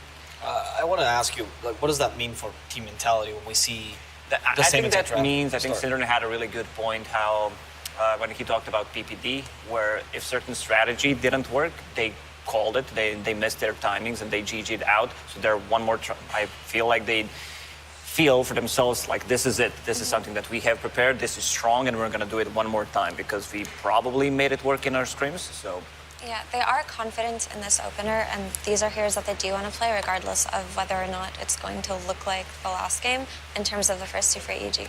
I think they have to adjust the offlane and mid picks here. That's probably what we're going to see. If we see another repeat of it, it's... Because they're banning the same exact offlaners as well. We're getting rid of the old 11 heroes, and he is usually the pillar of this team. He is. Whenever 11 is popping off for Avicii Gaming, you know that the rest of the team is also going to have a good time. I might be a bit biased here because he's one of my favorite. He's definitely the favorite offlaner, and because he can overextend, you know. And with 11, you're always going to have fun watching him play Dota because he will overextend. There's going to be a couple of mistakes being made, or like he can go either 11-0 or 0-11 sometimes. And but he's been pretty stable lately throughout the season 1 and season 2. That has been a meme for a long time, you know, about 11. But he's been stable in terms of laning stage, itemization. His positioning has always been good. One more time, Shaker getting banned out, but this time around, Avicii Gaming making a bit of an adjustment, going for Storm Spirit ban. That's because they don't want to give it away, right? Yeah. It just looks exactly the same. We can talk about these heroes again if you'd like to, Avo. I mean, sure. You know, tell me what why they might try the Lion Monkey King again. Yeah, for anyone who might have tuned in, the reason why this line is valuable for Avicii is because it directly counters a lot of Avid's hero pools, so it makes it so that they have more leeway in their draft and what they want to ban and what they want to pick. And the reason why I say he directly counters is just the instant disable and hex is very good against Puck, very good against Storm, very good against Ember. They're focusing a bit more on the laning stage, being able to take off the boar, dispel the Elder Titan Spirit. Let's see if they decide to go for even Ember Spirit, whose shield can be dispelled by Enchantress. That also means that this is a core Monkey King. Yep. This makes me curious because now that they see the core Monkey King, I mean, it could even be a core Enchantress potentially, but we haven't seen teams play it. And Only Tundra has been doing a 9 recently, I've heard. But yeah, they even got rid of the Ursula you were talking about last game, Lacoste. So a pretty solid hero against Monkey King as well. Yeah, because he's one of the heroes that can just sit in a Wukong's command, trade well against Monkey. You don't care too much about Jingu. Once you get like 4 or 5 stacks, you feel too powerful for Monkey. Let's see if they decide to go for any kind of repositioning tools against Monkey. Okay, so you take the big creep. It's going to get arrowed by Morana, the old school counter, just focusing on the laning stage. I suppose it's interesting to look at their bans and then this flex to a core Monkey King. They actually eliminated a lot of heroes that might be annoying for Monkey King later in the game, actually, by baiting out these bans. So that's an interesting take that Avicii just did that we didn't consider initially. Morana, I think, has been an underutilized hero. She has really good chain stun potential, damage, and the AoE invisibility, which can set up for a lot of kills, but the reason why teams haven't been playing her so much is it just feels like you want more team fight, and she doesn't provide that. But in terms of how EG played last game, if they just play for pickoffs, and she functions similarly to Skye, right? In that she follows up and does a lot of damage. So I see what they're going for here. I don't like it as much as last draft, but I would prefer if Avicii Gaming just picked their offlaner, because by picking Enchantress, they showed this Monkey King is a position 1, maybe a mid, but it's a core, which allowed EG to counterpick it, and they got the Razor. Something that both of these teams are really good at is utilizing the Razor when it's a really good Razor game, and this is a really good Razor game. So they pick up the Queen of Pain, traditional Razor counter, but it could always be flexed as a carry. In fact, NA loves Razor carry. That could be something that could happen, but we'll see, right? It's still open. And for those of you at home, the reason why Queen of Pain is a traditional counter to Razor is just because she blinks out of the static link. And the Shadow Strike also annoys him a lot in the lane. Can't heal too much, can't chase after you with a Shadow Strike on you. Right now, what drafts do you think have more weaknesses to cover with this last pick, Lacoste? It's going to be a very hard last pick for Avicii Gaming, because you're playing... Most likely this is going to be Razor on the safe lane, and they're still waiting for Abed's hero. It's very hard to pick anything ranged. Your position 4 is going to be Lion. He's good at protecting your offlaner because you can throw a stun, you can throw a hex, possibly break the link, but I don't think you're ever going to feel comfortable playing into Razor on the safe lane. Yeah, so I think this is going to be very dependent on lanes. It's obvious that Avicii plays priority on it this time around, but I don't even think the lanes are that countered, to be honest. Like, if they do put Razor on the safe lane, which they probably should do, Beastmaster Mirana is going to be a strong lane, and so is ET Razor. Mirana just counters Enchantress, right? They're going to make her chase the Beastmaster around, but they could also do the same thing with Mirana for the Enchantress. And Monkey King, while he is good versus Beastmaster, he does get kited out by the boars, right? Also, Avicii have put themselves in a position where they have no team fight at all. So it's a bit concerning. They need something from the off lane. So you need to think about what you get from the off lane at this point, because your matchup is tough. If you get something like a Legion Commander, which is a great dispel against the Mirana Arrow, against the Beastmaster Roar, you're still going to have a really hard time. And once again, EG with the Spirit, okay, Magnus makes sense. He has a Skewer to break the link, and also Empowered Monkey. We saw yesterday how strong it is with Quincy Crew when they played it. The first game, even though they lost it, you come online so quickly with the Echo Saber into BKB timing. What I like about Razor on the other side is he's also one of the few safe laners that just builds into BKB early on, and then you steamroll from there, because you're going to hit the big timings with the Helm on the Beastmaster, one item on the Void Spirit, one item on the Razor, and you're going to be good to go. And now all of a sudden they have Vici, on the side of Vici, they have this RP into Wukong's command into Sonic Wave. So they do have team fight. This Magnus looks like a really nice pick. Monkey King Magnus has really nice synergy, because Monkey King's farming as a core can be very affected by how his laning goes. And if it goes badly, he doesn't really have an inherent farming tool built into him, right? There is Primal Spring, but it's not good enough. It's too much of a mana cost really to just spam it wave after wave, and it can also bait you into getting killed. But having Empower on the Monkey King makes this game a lot easier. Okay, so what draft are you favoring then, Effie? I still like EG's draft more, I would say. I definitely like Vici's gaming more than in game number one. Looking at this Enchantress, it's a really good lane counter for both of the heroes, so they might swap things around. You know, they could potentially put this Elder Titan on the safe lane, and so that you don't have to heroes countered by Enchantress. I think that's the play here.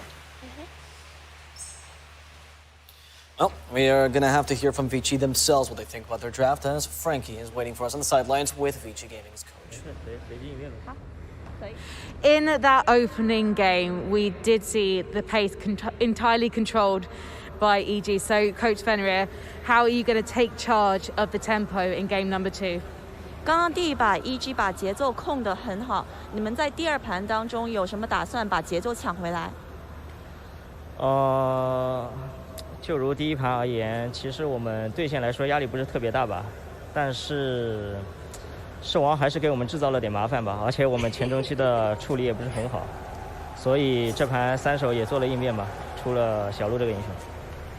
So in the first game, we didn't feel like we lost control, because we did feel like our lanes went well. However, the Beastmaster did cause us some troubles. So in this game, we did make a change and we got Enchantress third pick. Well, I'm looking forward to seeing the impact of that Enchantress with our casters. They are OD. Oh, and we've gone over to Fox. Thank you very much, Frankie. Yes, game 2 ready here. EG versus Avicii Gaming. We just heard there from the man himself, Fenrir. Would you agree that, you know, they've obviously addressed the fact that the Beastmaster did a lot for EG last game. They let it through here, but picking some stuff up in response. Do you think they've sort of tackled it well? Definitely better responses than the last game, it feels like, but definitely concerned still, because Enchantress, you know, that's the laning fix, which last game the lane, like they said, was pretty okay. So let's see what else DY is able to do inside the mid game if he's able to actually help out, because I think also just vision was a huge component of the game. EG just had like perfect vision after that laning phase and just completely dominated on it. Also, we'll see how Ori's going to do, because he was just completely countered in the last game. He was playing versus the Ancient Seal. This time he has a little bit more liberty until we do see that Yules that's going to be coming out for Void Spirit. The only real natural stun that he has to worry about is the Primal Roar until they do actually have a setup for him. So looking at Ori to have a better time and for him to actually be able to have an impact this time around. And do you think Avicii Gaming this game, Old 11, back on the Magnus, pretty happy with the way they closed their draft up this time? For the game, yes. For the lane, no. But for the lane now, it's going to be much more difficult. Last time he had this advantageous matchup because of that Bloodseeker, high base damage, high armor. You could trade really nice with the Clinks with PYW behind. Now it's Razor versus Magnus with an ET behind. So this one should be much harder for Old 11 to secure himself last hits. obviously Fly again, doing his best to bully back the two of them. Get that space for Artesian. So this time potentially set up some early action for Artesian. He'll be ready to rock and roll here in the lane as a Razor. Yeah, he kind of got, I hate to say it, but like he kind of got like carried by his team in the last game. He just had to sit back and farm. So I think this time he's going to be a lot more like impactful, a lot more moving around with his team and just more involved.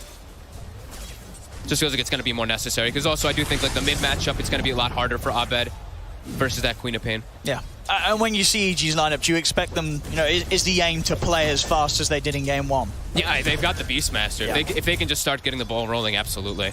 We look at the wave clear on the side of Avicii. They've got Shockwave, which is probably one of the better ones. The rest that we always talk about is just difficult. Like, of course, you can't really walk up and get like a Scream of Pain to just clear out these pushes that are going to start coming up around because you're just going to get set up on. So that one, they do have a little bit of a worse time. But it all depends, too, is how they play with it, too. Because the Bloodseeker, the last game, they didn't really have him in a position to spam out the Blood Rights. It felt like they wanted it to. As DY with the heal. And as well as having his own boar, of course, from that enchant.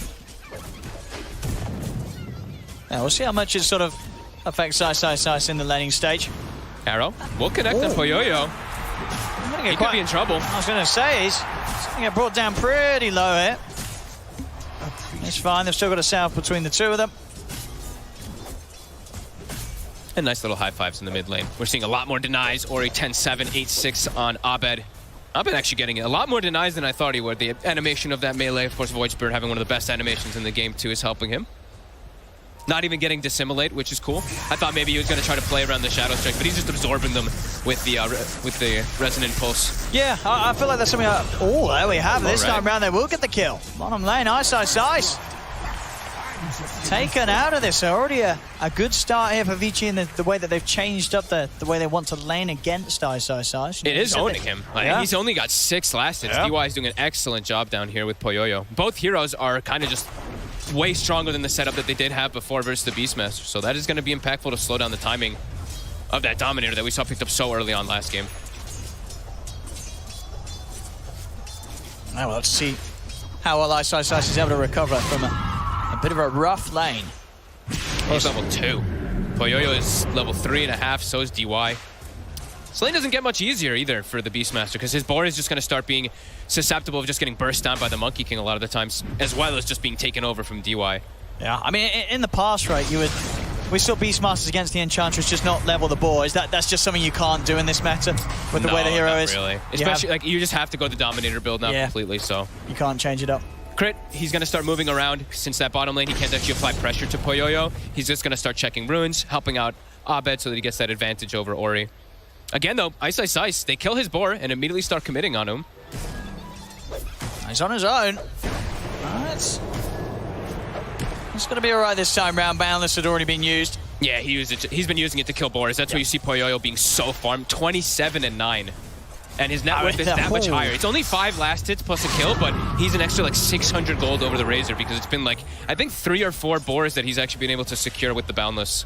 I mean, very important. This is a game as well where he's got a Magnus on his side. So with this start already, the potential is there for Poyoyo to become massive this game. Crit, just looking to be a nuisance since he knows he can't, as we said, pressure bottom. He looked to snipe mid Courier. Courier actually lived 2 hits, so Ori's will survive.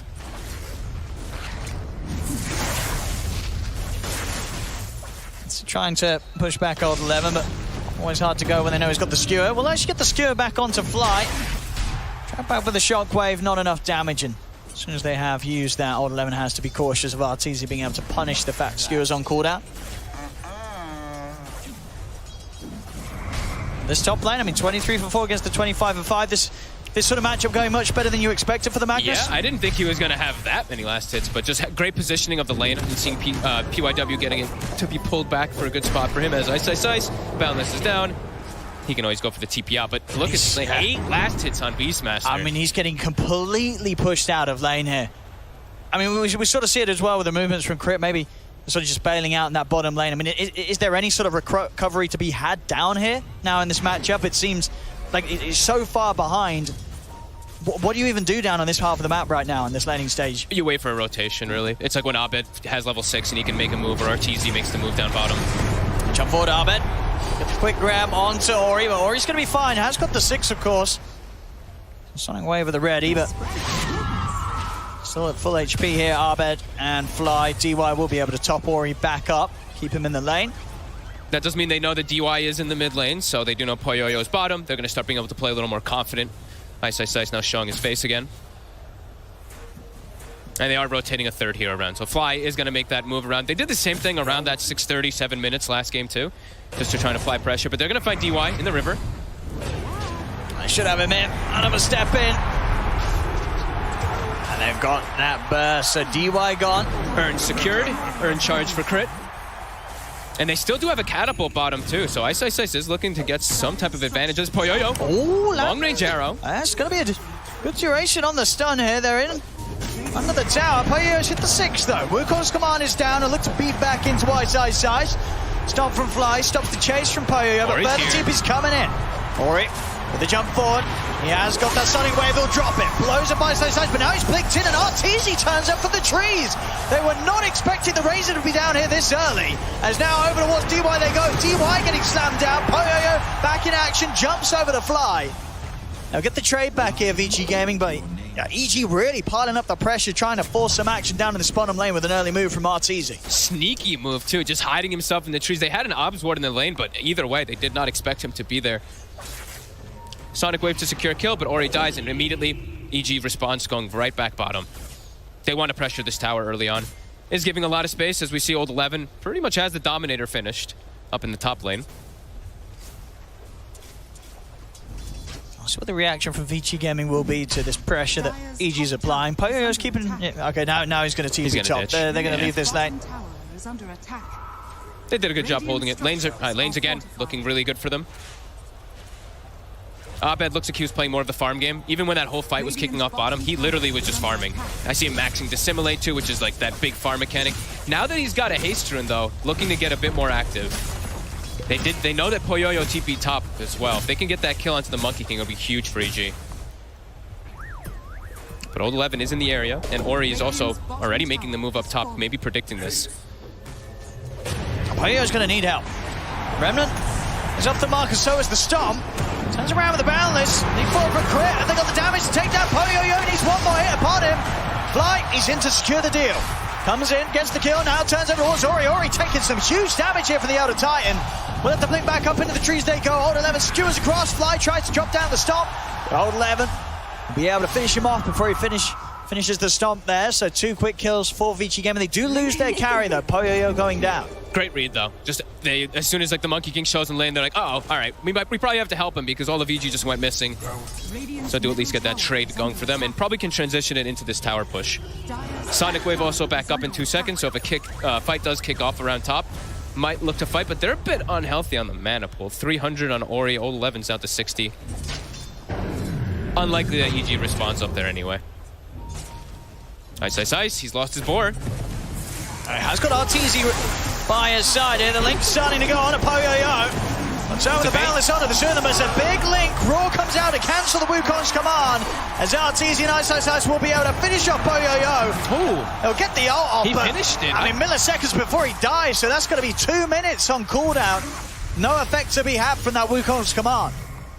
Targeted hits by EG. Arteezy Ice is just baiting him. Arteezy just waiting for him to jump in and commit, and boom, instantly gets the connection onto a full static link. Poyoyo has to be more careful. That's 2 deaths back-to-back. It's going to slow him down completely.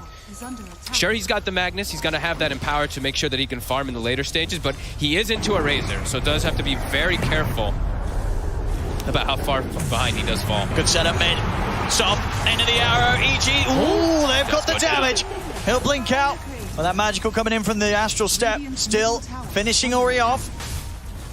EG starting to really ramp up the pressure, and just like last game, they kill the mid twice, they kill the carry twice. Now they're starting to transition this into tower pushes. Avicii's going to have Old 11 bail them out of this, it feels like, because he's having that really good time, but now their 2 other cores are getting pressured quite heavily. And the supports can't really bail him out of it. Enchant's just more of that like super early laning phase hero. It's going to have to be PYW and Old 11, who now does have Arcane Boots. Was looking like he was going to rush the blink, but I think he just needs mana to show up. He needs to be in the fights to help out his team. As EG finds stacks, they're going to be happy. And this is the same exact move from EG as last Same game. time. Take bottom, take mid, take over to the triangle. This time it's not versus Adusa, but look at Poyoyo. Level 7, it looks like he's struggling to find a place to be. Will show himself around the mid. EG, 4 of them having their eyes on the Monkey King. Hey, I think if they connect with that stomp, they just go on him again. Has to be super careful. Dire are scanning.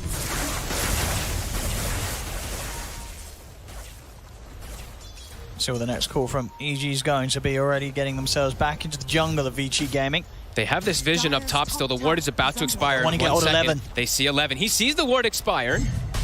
He's still farming though. He's still chilling in the area. But look, EG's got a better hit. They're looking for Poyoyo again. If Arbe can close the gap, they'll have a solid setup. He's sure. Oh, he's off the mark. Both Not able to off the hit mark. that Remnant, and Poyoyo will be able to walk away there. Bit of a miss from Arbed. Back in action in the mid lane. Ice getting jumped by Ori and PYW. As Avicii Gaming get the kill, Old 11 was even looking to get a further catch. Well, managed to quite do so. And now, well, with Ice down, Avicii Gaming feeling the strength to push back themselves in the mid lane. Should be able to commit forward for this tower. There's going to be some stall, of course, from the stomps from Fly. Also pulls the aggro of the creep wave, but with these 4 heroes, with the illusions, with the Dominator, should go down. EG's not reacting.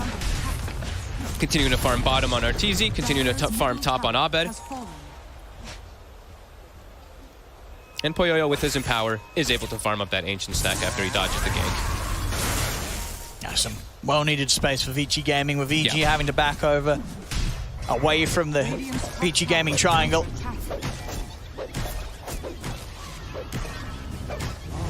Eleven's he's just farming a storm. Just really wants his blink. He just feels like that he has to be that big initiator for the team, which he absolutely does. It's going to be an early timing too. That could catch EG off guard if they look to make too many of these 5-man movements that they do tend to do with this Beastmaster. PYW does have the ward down. Did see Crit walk in and place this ward, so this one should get dewarded pretty early on. He still has a sentry ward on him, so maybe it did actually sneak in and he didn't notice it. They're going to Moonlight, but it is covered. Obs and Sentry's already down. PYW was prepared at least for that. They're not looking to bring in any firepower to tackle this head-on. They'll just avoid it. And Abed just continuing to farm. As we said, the big timing for Abed is really that Yules. They just have no real great ways to set up onto the Queen of Pain if she plays careful. So he's still looking to finish that item up. It's giving Vici that time to farm up, though. The Empower, plus that Blink Dagger now online for Old 11.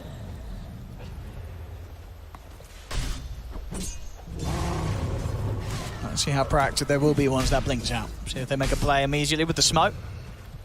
Feels like they're getting a much better time this time around of just being able to sit back and farm, not getting collapsed on. EG definitely just feel like they're still farming. Like we said, they still want that Yuos and everything on the Void Spirit crit, going for that Vessel, which is really good this game versus Monkey King. And with that ward vision, Vici's looking to get a hit. The blink reveal on Old 11. It's got to be a big one. And it is. They've got the catch. Immediate jump from Old 11. Opens up onto Arbed. No hesitation there from Old 11's mag.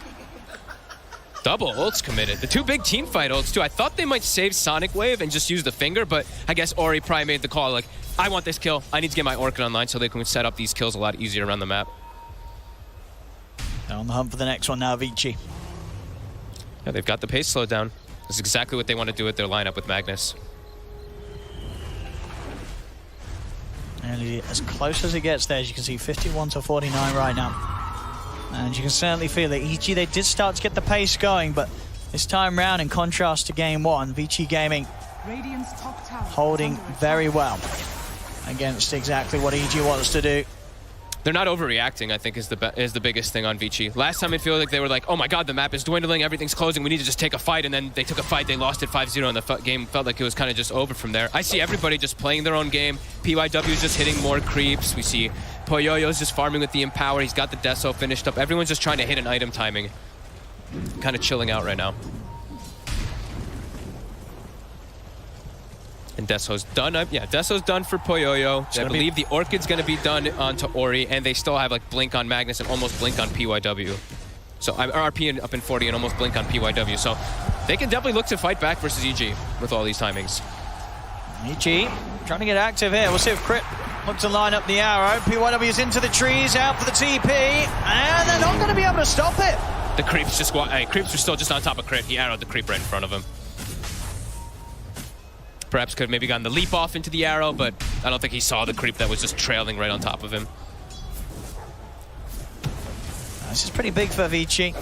I mean, if Poyoyo gets that BKB on top of the desk, though, the early sort of push that EG has been going for, it's going to be hard. He's going to be more than happy to just frontline in the fights, create sort of the attention whilst Old 11 looks for the jump in.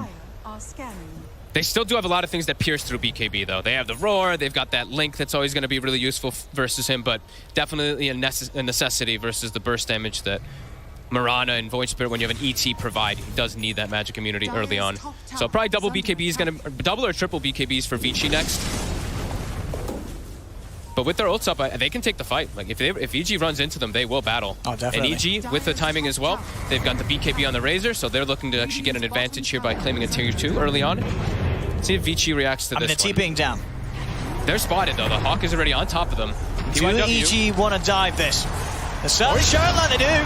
1-2 here as they get the Earth Splitter set up onto PYW. So the line gone. Further TP's now starting to come in. EG. Look at the setup on the map, but actually a long TP is actually going to be cancelled. Ori goes to the Sonic Wave, push back, but they just turn straight over towards him. Ori's going to get run down by Arteezy. He's gone. Arteezy's now opting to bail out. He'll TP away. Abed, he wants to go in. In fact, he's straight over towards Poyoyo. He's on top of the monkey game. Poyoyo's going to fall. Oh, boy. That canceled TP, 11. Did he cancel it himself, or? He did. He did. He saw the Aster, the Aether Remnant right on top of where he's TPing. He probably thought he would just get killed. They needed him. Because of that.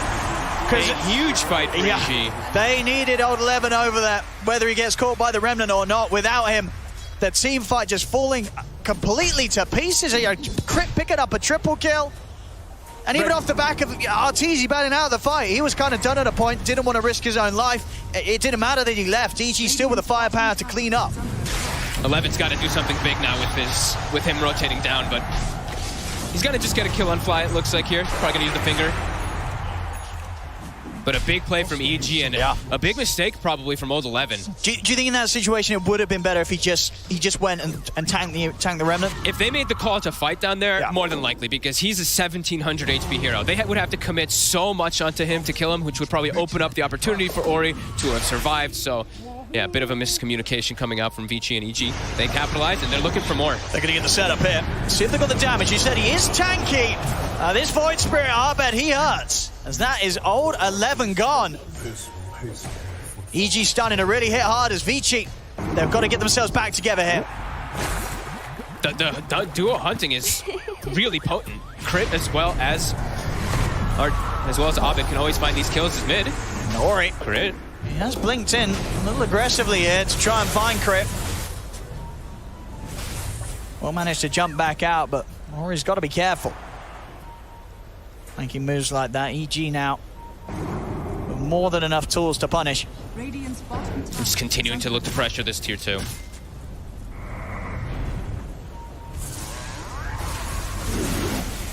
Not going to see still DY hovering around this tower. A very risky position. He's tough to bring down. They'd have to commit quite a bit just to kill an Enchantress. He's got 4 step too, and tower does go down. Do they get the outpost in time before 20? It's not the biggest deal, but they won't. But now having those 2 outposts, they're gonna have access into bottom jungle. And now Moonlight Shadow, they're still looking for these plays. Poyoyo, he was spotted in top.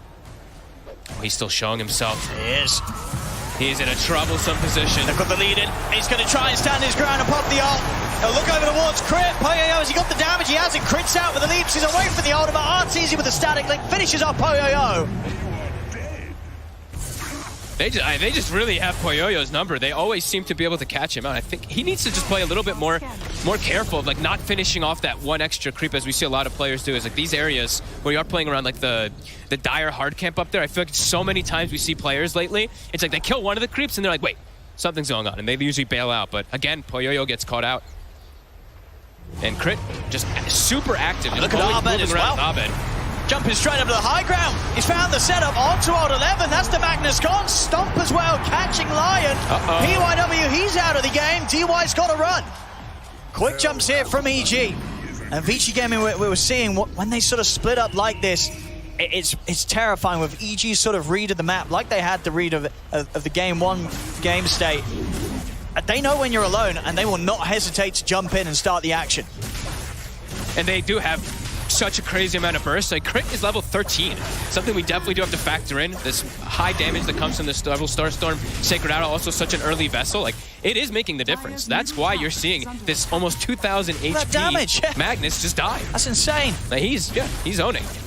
Every single time he's been there, and that's what's the most important thing when he's there with Abed. Yeah. The Yule setup, it's great. The damage from the Void Spirit's nice, but that little extra bit that Crit's providing is huge. I say little, even though it's the highest damage, but... Now with a pretty big timing here, Aegis. And still able to pick off. They don't have to wait for cooldowns. They've got Roar. They've got that constant combo that they've been doing over and over again in this game. Avicii looking to just wait for the BKBs before they really want to take a head-on fight, but they're starting to just lose too much control. Look at the smoke from EG. DY. Now look to take down the edge quickly. That's a lot of burst.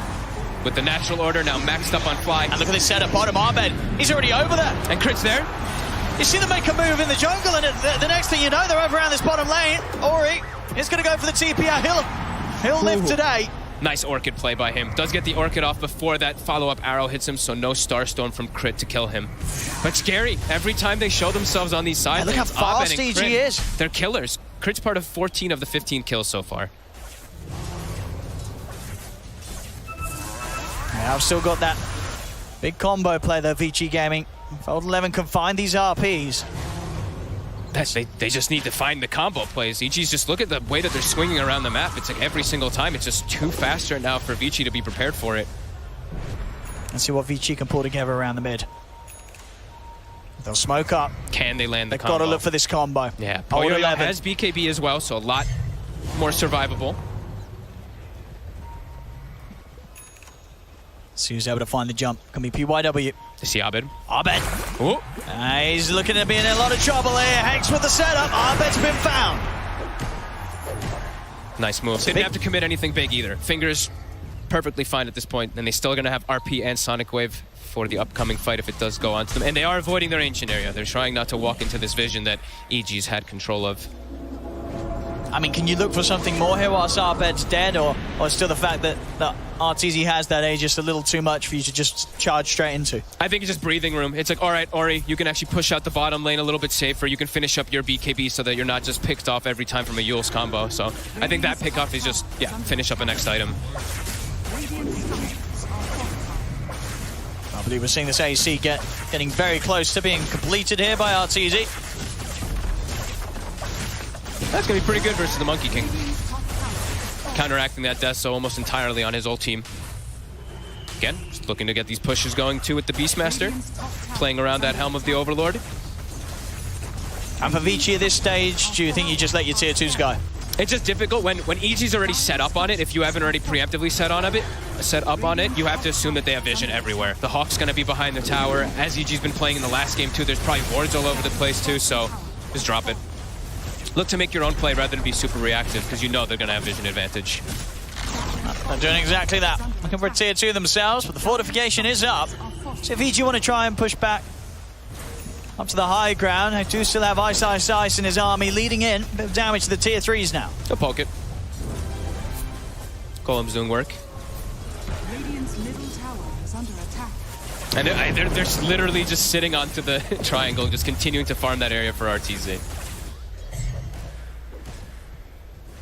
Full Ags now finished up for Abed. So, as we mentioned, those BKBs, especially on Avicii, are going to be very effective versus that. They don't have one on 11, though. He's actually gone for a Lotus Orb instead. Did you like that decision? To sort of help against those being caught by the static link? It'll help out. He'll be able to protect Poyoyo so he can actually stand his ground inside the fight. So maybe he gets a link of his own or reflects Aurora's. Ori. Quite a deep move here from Avicii Gaming. They're going to go out with the TP. PYW gets left behind. They both had to BKB to TP out, though. They were very afraid of getting set up on. And the question is, did EG see the BKBs being used? I don't believe that. I don't think that they did. I couldn't see if the ward actually caught the glimpse from there. I think they were just a bit north of it. So might not know. But they might look to make a move anyway, since they have this vision advantage over this area. I bet, yeah, he's going to go. He's in with the jump. As you say, BKB still on cooldown for 40 seconds, or he's able to get the blink off. That's a close one, but he'll live. Regen rune at the ready as well. He didn't even switch to strength treads. I was like, oh my goodness. He stayed on the int. Does have a regen, so we'll be able to come back out.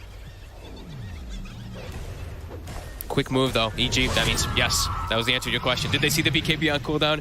That is a definite yes then.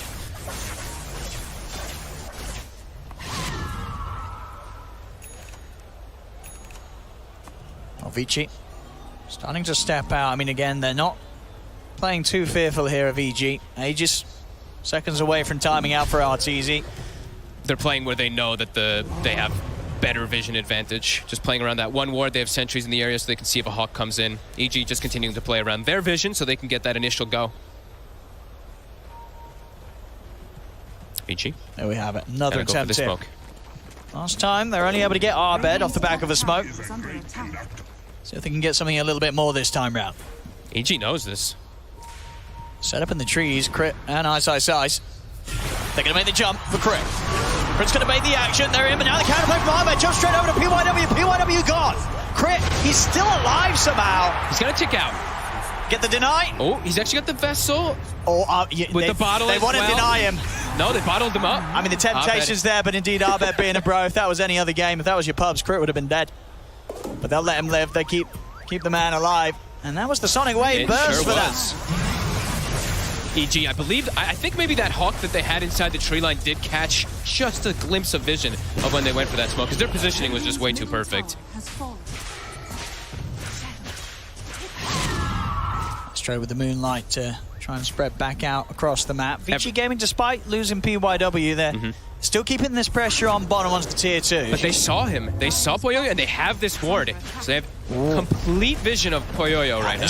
Arrow? I mean, it's... Oh my goodness, that was a little bit close. The last minute jump to the side. He's going to have to put the BKB and go for the TP out. We'll see Arbed jump into the trees to look for more. He's got the ult tech. He cancels the TP out attempt from Old 11. As Old 11's going to get left behind there. As you say, that ward, giving them the info, Arbed able to jump straight in. And those without a BKB, such as Old 11, not able to TP out quite as successfully. They do get the tower that they came for, though, on the side of Avicii. But do have to be careful now that that BKB is on cooldown. We see EG immediate smoke swinging across because they know it's on cooldown.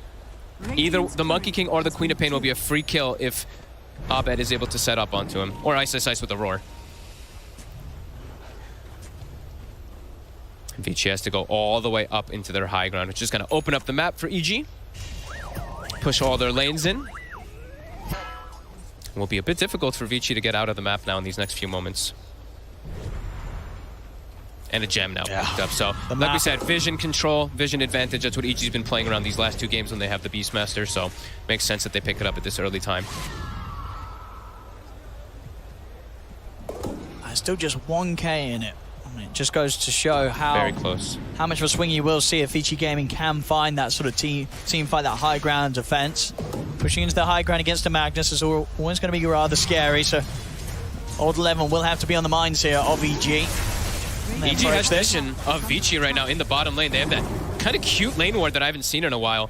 Watching them all TP back, so immediately they push onto high ground. They get a free tier 3 and the fortification.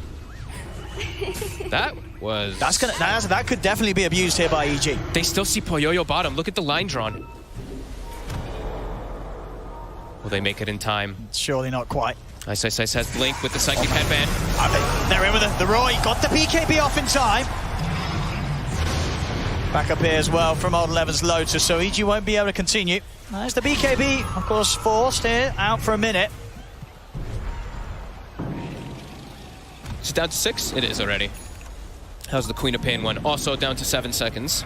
EG's looking to swing again. Still looking for something. Jumps in immediately, does get caught out by the silence, but he's rather tanky. Jump on Old 11. He's not really caught anything.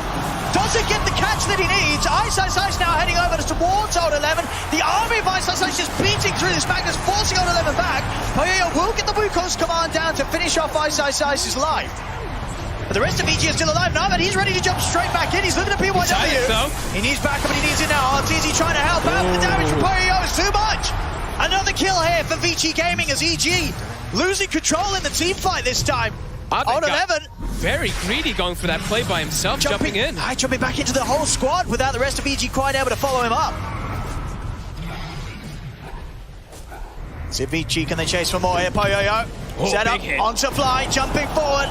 He's in onto the Elder Titan, and Avicii Gaming getting 3 kills out of this fight.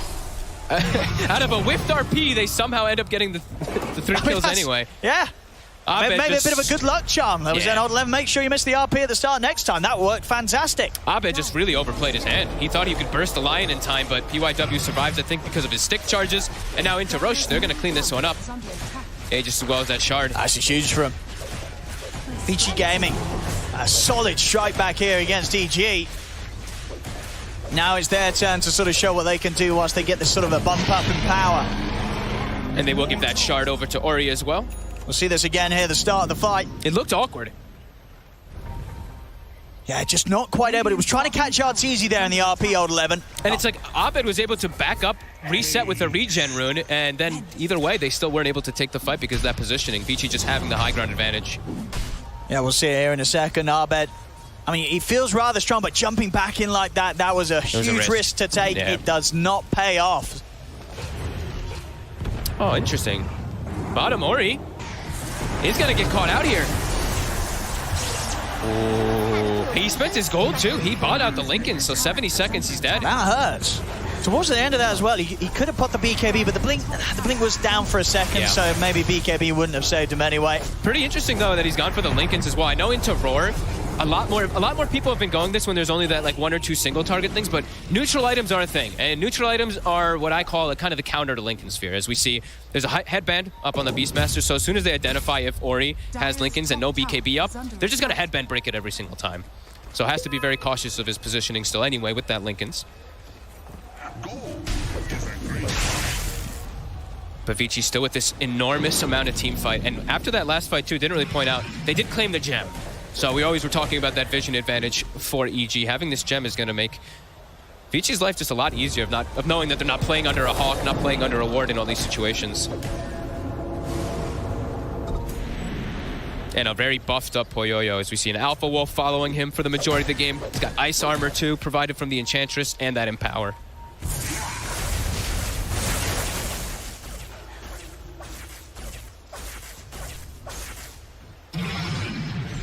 Poyoyo having that Aegis. What's the call here from EG? Still look to control vision, look to play around those high grounds. If they can get the initial go every single time, it does feel like they have a good shot, but they just really need to watch out for the combo plays because Vici just has an explosive amount.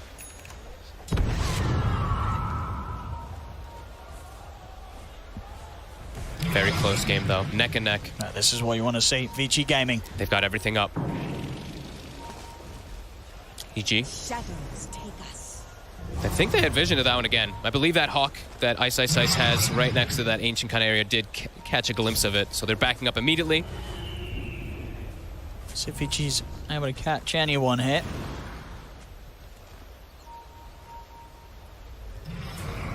Just completely playing it safe here, EG.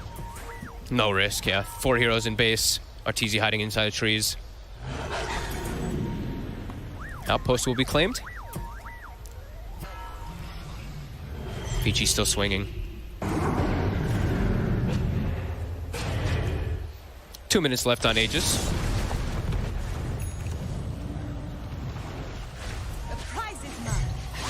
Should be 2 more minutes where EG is focusing on getting their next bit of kit online. See from Ori, trying to get the AC to counteract that of Arteezy's.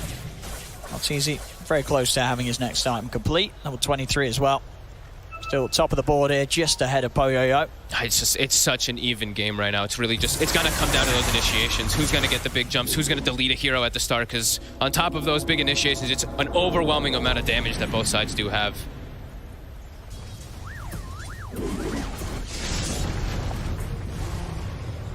Avicii Gaming there will look to use his last minute of Aegis to take a tier 2. Scotty's also now finished up for Poyoyo, so he's going to have a really good way to kite out those BKBs, especially inside Wukongs versus Arteezy. And tanky now, too. Near 3,000 HP on this Monkey King. Let's see how hard EG want to push the high ground. Still 50 seconds on the Aegis. They've got to be keeping that in mind. They've got the double catapults pushing in the waves. Mid getting hit, bottom as well.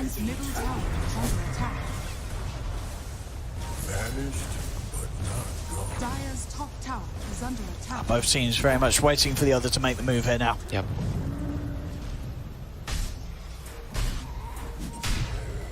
So Aeon Discs will probably become the name of the game soon too, I believe, on both sides. I was checking to see if Abed, what he's going to be switching around to. I saw he had Hex, now he's got BKB queued up. I think there's a lot of arguments where Aeon Disc could just be one of the better items for both sides, just because, as I mentioned, the explosive capabilities of the initiations from both sides. You're going to want some type of counter initiation if somebody does get caught. Arteezy commits for the full refresher. Spent all his money.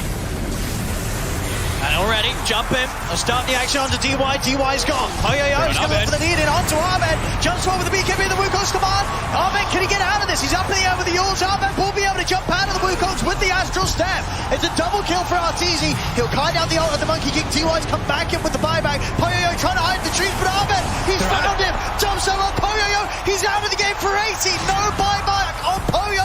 Ice doing God's work in the back line of the fight. He gets the Blink Roar onto the Magnus, throws his minions onto him, so there's no follow-up. I'm sure Poyoyo's sitting there like, where's Old 11? I need you. I need you to get some type of RP, bring them into my Wukongs. But EG kite around the fight, kite the Wukongs, and they catch that Magnus. Arteezy did commit his refresher, but not his secondary BKB. A full minute to play here. No carry up for Avicii Gaming. Poyoyo. It's on 2.